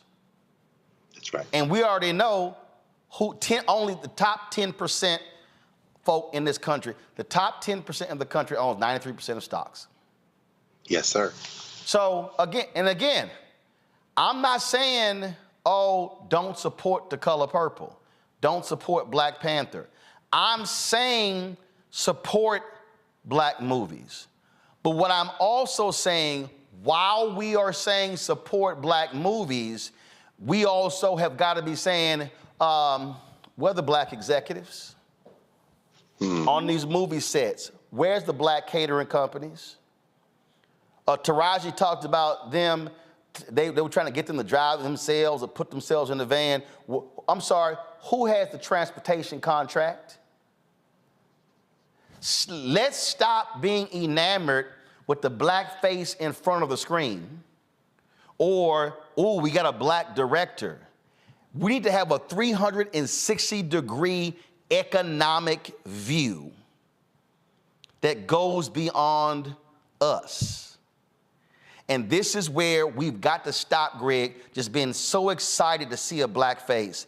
And again, I'm not dissing Jackie Robinson, but we were so elated with Jackie Robinson going to the major leagues, and we said, man, we gonna show these white folk we just as good. We were already great.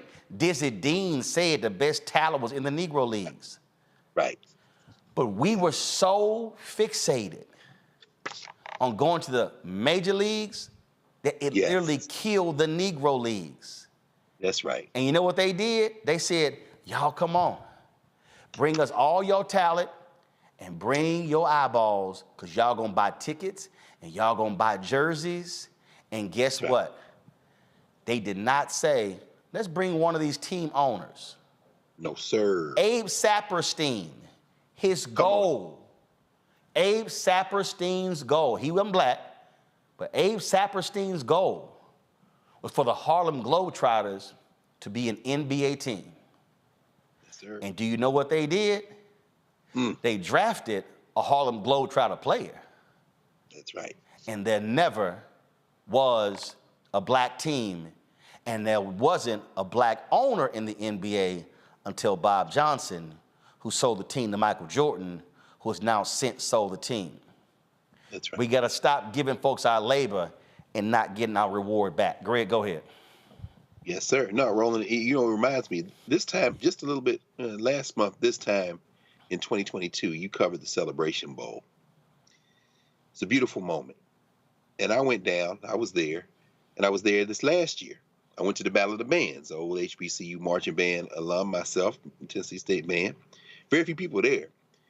But it bothered me because the Battle of the Bands, Jackson State and North Carolina A&T, Virginia State, Florida Memorial, branded by these white companies that when they're beginning to understand they can just harvest our cultural capital and profit. And of course, Celebration Bowl was you know, it was 40-some thousand people there, Florida A&M and Howard.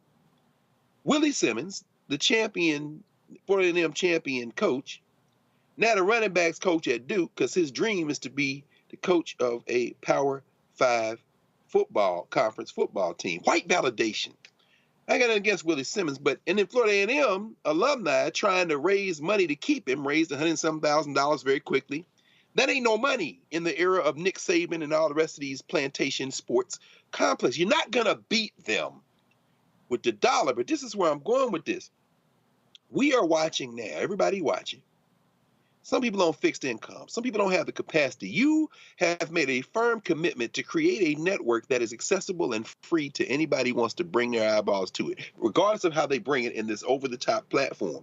Whether they got a Fire Stick at Amazon, whether they are watching on YouTube or Facebook, whether they have downloaded the app, whether they're going through all these, but you've made it there. Those of us who have the ability to invest in that vision, if everybody does a little, nobody has to do a lot.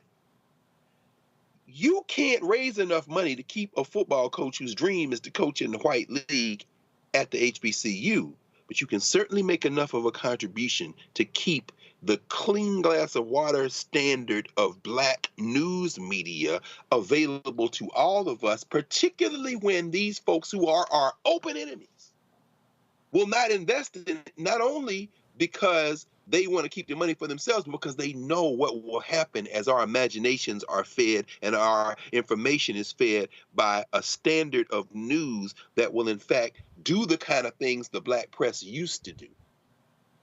This is why everyone who is able must invest in this space. If not for yourself, for the people who would but don't have it, who don't know yet that they need it. And we've got to, especially as we're going into 2024, when this may be for all the marbles, we better be very serious about that now. So that's all I wanted to say, brother. And thank you for continuing to keep that faith. I'm going to close this out this way, because I just think sometimes y'all need to have a visual understanding of how you invest and how there's a return on that. So we started the show off, and we played for you an interview that I had with Tennessee Representative Gloria Johnson. This is the interview right here. And I just want y'all, everybody watching, just understand. So that was next to the green room in the student center where I spoke. It was just me. I don't travel with people. But I want you to understand, I just need y'all to understand how that happens. So we're sitting in there. So this is a DJI Action selfie stick. Okay, that's what this is. So we're sitting there, and I'm like, I didn't know she was gonna be there. I said, hey, let's sit down and do a quick interview. So fine. I said, I need about 5 minutes. We did a 9-minute interview. So all I simply did was sit there and take this $49.99 selfie stick, this here, with this $399 DJI Action camera, and then put this here on here, and then take this $329 DJI Action wireless wireless microphone, connected to this particular camera that was already good lighting in there, and sat there and did the interview. And so some of y'all sitting here going, damn, hold up, you mean tell me? Yep, that's right. I sat there, set it up myself, put this whole thing together, and then did that. Another interview I did was with Reverend Middlebrook, who is one of the co-founders of the event. He was there in Memphis with Dr. King on April 4th, 1968. I'm gonna share that interview with you, with y'all later. Plug that up, put these 2 microphones on me and Gloria. That's how we did the interview. This whole setup right here, y'all, you helped pay for, is $800. It would have cost me $800 to hire a camera person to come out and do all that work, but I pulled this out of my backpack. Why am I saying all of this here? We don't have CNN money. We can't afford to say, oh, we're gonna have a camera op and a producer travel with you and go around doing interviews. This is how we make this happen. This is how we make it happen. We get it done. This is a DJI Action 4 camera. I asked them, are y'all live streaming my speech? They said yes. Keenan is sitting here, the stream wasn't up. Keenan said, man, I don't see the feed. Not a problem. Sat this bad boy here on the podium, recorded my speech. When I get home, I'm gonna upload it to Keenan. We're gonna live stream the speech later. Yes. This camera's $399. I'm saying all of this because we are gonna do what black people do. We gonna make it work. Yes, sir. We gonna make it work. Yes, we gonna sir. get the content, we're gonna make it work. Yes, sir. But I need our people to understand we will never be able to achieve scale and have 20, 30, 50, 100 people, have crews in multiple states, have us going into the election season. We should have folks who are our go-to people in North Carolina, in Florida, in Wisconsin, in Philadelphia, in Michigan. We don't have that. Yes. Nobody else has it. I played you the Hakeem Jeffries comment. When the Congressional Black Caucus comes out of their weekly meetings on Wednesday, there's not a single black press person out there waiting on them. Because we can't afford to pay a congressional correspondent $100,000 just to cover Congress. I told the CBC, if we were able to get just $2 million of the $1 billion the federal government spends every year on advertising, I will hire 3 correspondents and 3 videographers in 90 days. I told them that. But I need the Congressional Black Caucus be putting pressure on these agencies to say, who y'all spending money with? Department of Defense spending $600 million a year. Who you spending money with? I met with OMD, who controls the U.S. Army budget. They ain't got back with me. Do you understand what I'm saying here? This is what I'm trying to get our people to understand. Yes. It is not that we cannot do it. It is not that it's not going to be quality. Because y'all see this show.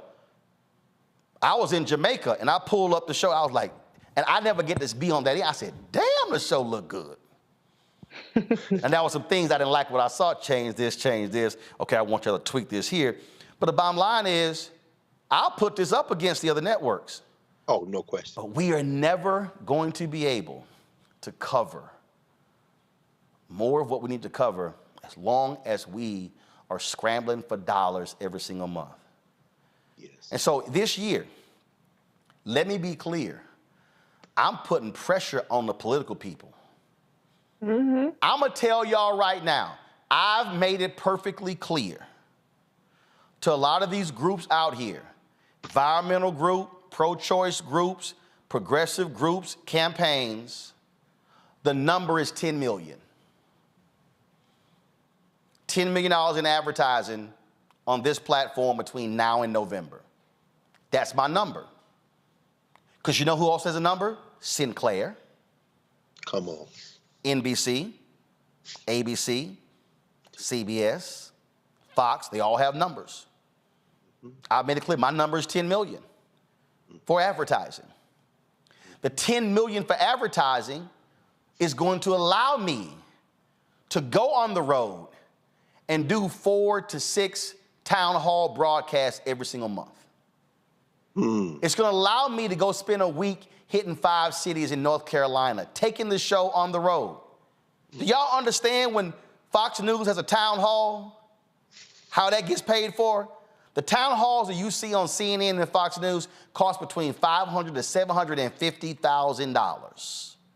One town hall. But you can spend $750,000 on a town hall when you getting $1.2 billion. Yes, sir. This is what I want us to understand. So when a lot of y'all sit here and say, oh man, you sitting here trying to beg them for advertising, Fox, CBS, NBC, ABC, New York Times, Washington Post, Wall Street Journal, USA Today, Sinclair, Liberty, all of these media groups, all of these media companies right now are calculating how much money they're gonna get. So those of us in black-owned media shouldn't be doing the exact same thing?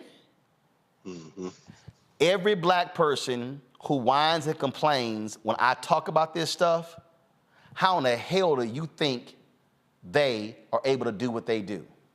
And guess what? When we get our fair share, then we can say, yeah, we're gonna do a $50 million movie, and yeah, Taraji, here's your $1 million. Yes, so-and-so, here's your $2 million. Every time you hear a story of a black movie, a black network, a black production having to do stuff and try to pull and put, it's because the money was not there. Y'all, it's there. They just don't want to spend it with us. Until we put that pressure on them to say, oh, that's going to be return on investment. I'm going to say it right now. General Motors, y'all didn't spend no money with us last year. I'm expecting an allocation in 2024. Toyota, it's a bunch of black people buy Toyotas. Where are y'all at? Ford, where are you at? Chrysler, where are you? Wagoneer, where are you? Hyundai, you got a black CEO. A lot of black folks buy Hyundais. Are you spending your fair share with black-owned media? That's just in the automotive sector. Pharmaceuticals. Oh, we know y'all love depending on black people. Pfizer, Johnson & Johnson, all these pharmaceuticals, where is the money? Black folks, when we get our fair share there, you're gonna see more shows, food shows. You're gonna see more specials. You're gonna see more show hosts. You're gonna see, guess what? A morning news show. You're gonna see weekend programming. The exact same way CNN and Fox and all were built, we can do the exact same thing. But as Dr. King said, we have to operate in the collective in order to make it happen. Reese and Greg, I appreciate y'all being on today's show. Thank you so very much. Folks, I hope you have a much better understanding of the media landscape. We started this thing off trying to explain to you how media drives narrative politically. We then segued into why progressives and liberals should be funding more of their own media so they're not sitting here saying, why is our messaging so bad? Then we segued into trying to explain to you the infrastructure on how we as black folks, how we drive the revenue of largely white media companies, Tubi, Disney, Comcast, and all of these different companies. And then we segued into black-owned media. This is not hard, y'all. We have the knowledge and the expertise and the know-how. We, as we gear up for Dr. King's birthday, should be doing the exact same thing he told us to do on April 3rd, 1968, and that is to use our power and make it clear, if you are not doing right by us, we are not going to do right by you. If you want to join our Bring the Funk fan club, our goal every year is this, folks. Our goal every year is to get 20,000 people of our fans to contribute on average $50. Now, if 15,000 people contribute $100, well, we achieve our goal. But the point is this: if our fan base is able to contribute $1 million, that really helps us out tremendously as we're fighting the battles to get the additional advertising dollars. And so you can see your check and money order to P.O. Box 57196, Washington, D.C., 20037-0196. Cash App, $RM Unfiltered. PayPal, Martin Unfiltered. Venmo is RM Unfiltered. Zelle, Roland at RolandSMartin.com, Roland at RolandMartinUnfiltered.com. Folks, we do not have 100,000 downloads of our Black Star Network app. Let's hit that number. Download the Black Star Network app right now. We're on all platforms: Apple, Android, Apple TV, Android TV, Roku, Amazon Fire TV, Xbox One, Samsung Smart TV. Download on all of those platforms. You can watch our channel also on Plex TV. We're on Amazon News. Just go to Amazon Fire, check us out there. Amazon Freevee, and on Amazon Prime Video. Folks, that's it. I will see you guys tomorrow right here on Roland Martin Unfiltered, University of Tennessee, Knoxville. Thank you so very much. To the MLK Commission, thank you so very much. I'm going to be in Islip, New Jersey on Saturday for the MLK event. I'll be in Charlotte on Sunday. I will have a graphic for you, and then I'll be in Indianapolis at the Madam C.J. Walker Legacy Center on Monday. So I'm on the road Saturday, Sunday, Monday, back in studio on Tuesday. All right, folks, see you tomorrow. Halt! Black Star Network is here. Oh, no punch! I'm real revolutionary right now. Thank you for being the voice of Black America. All momentum we have now, we have to keep this going. The video looks phenomenal. See, there's a difference between Black Star Network and black-owned media and something like CNN. You can't be black-owned media and be scared. It's time to be smart. Bring your eyeballs home. You dig?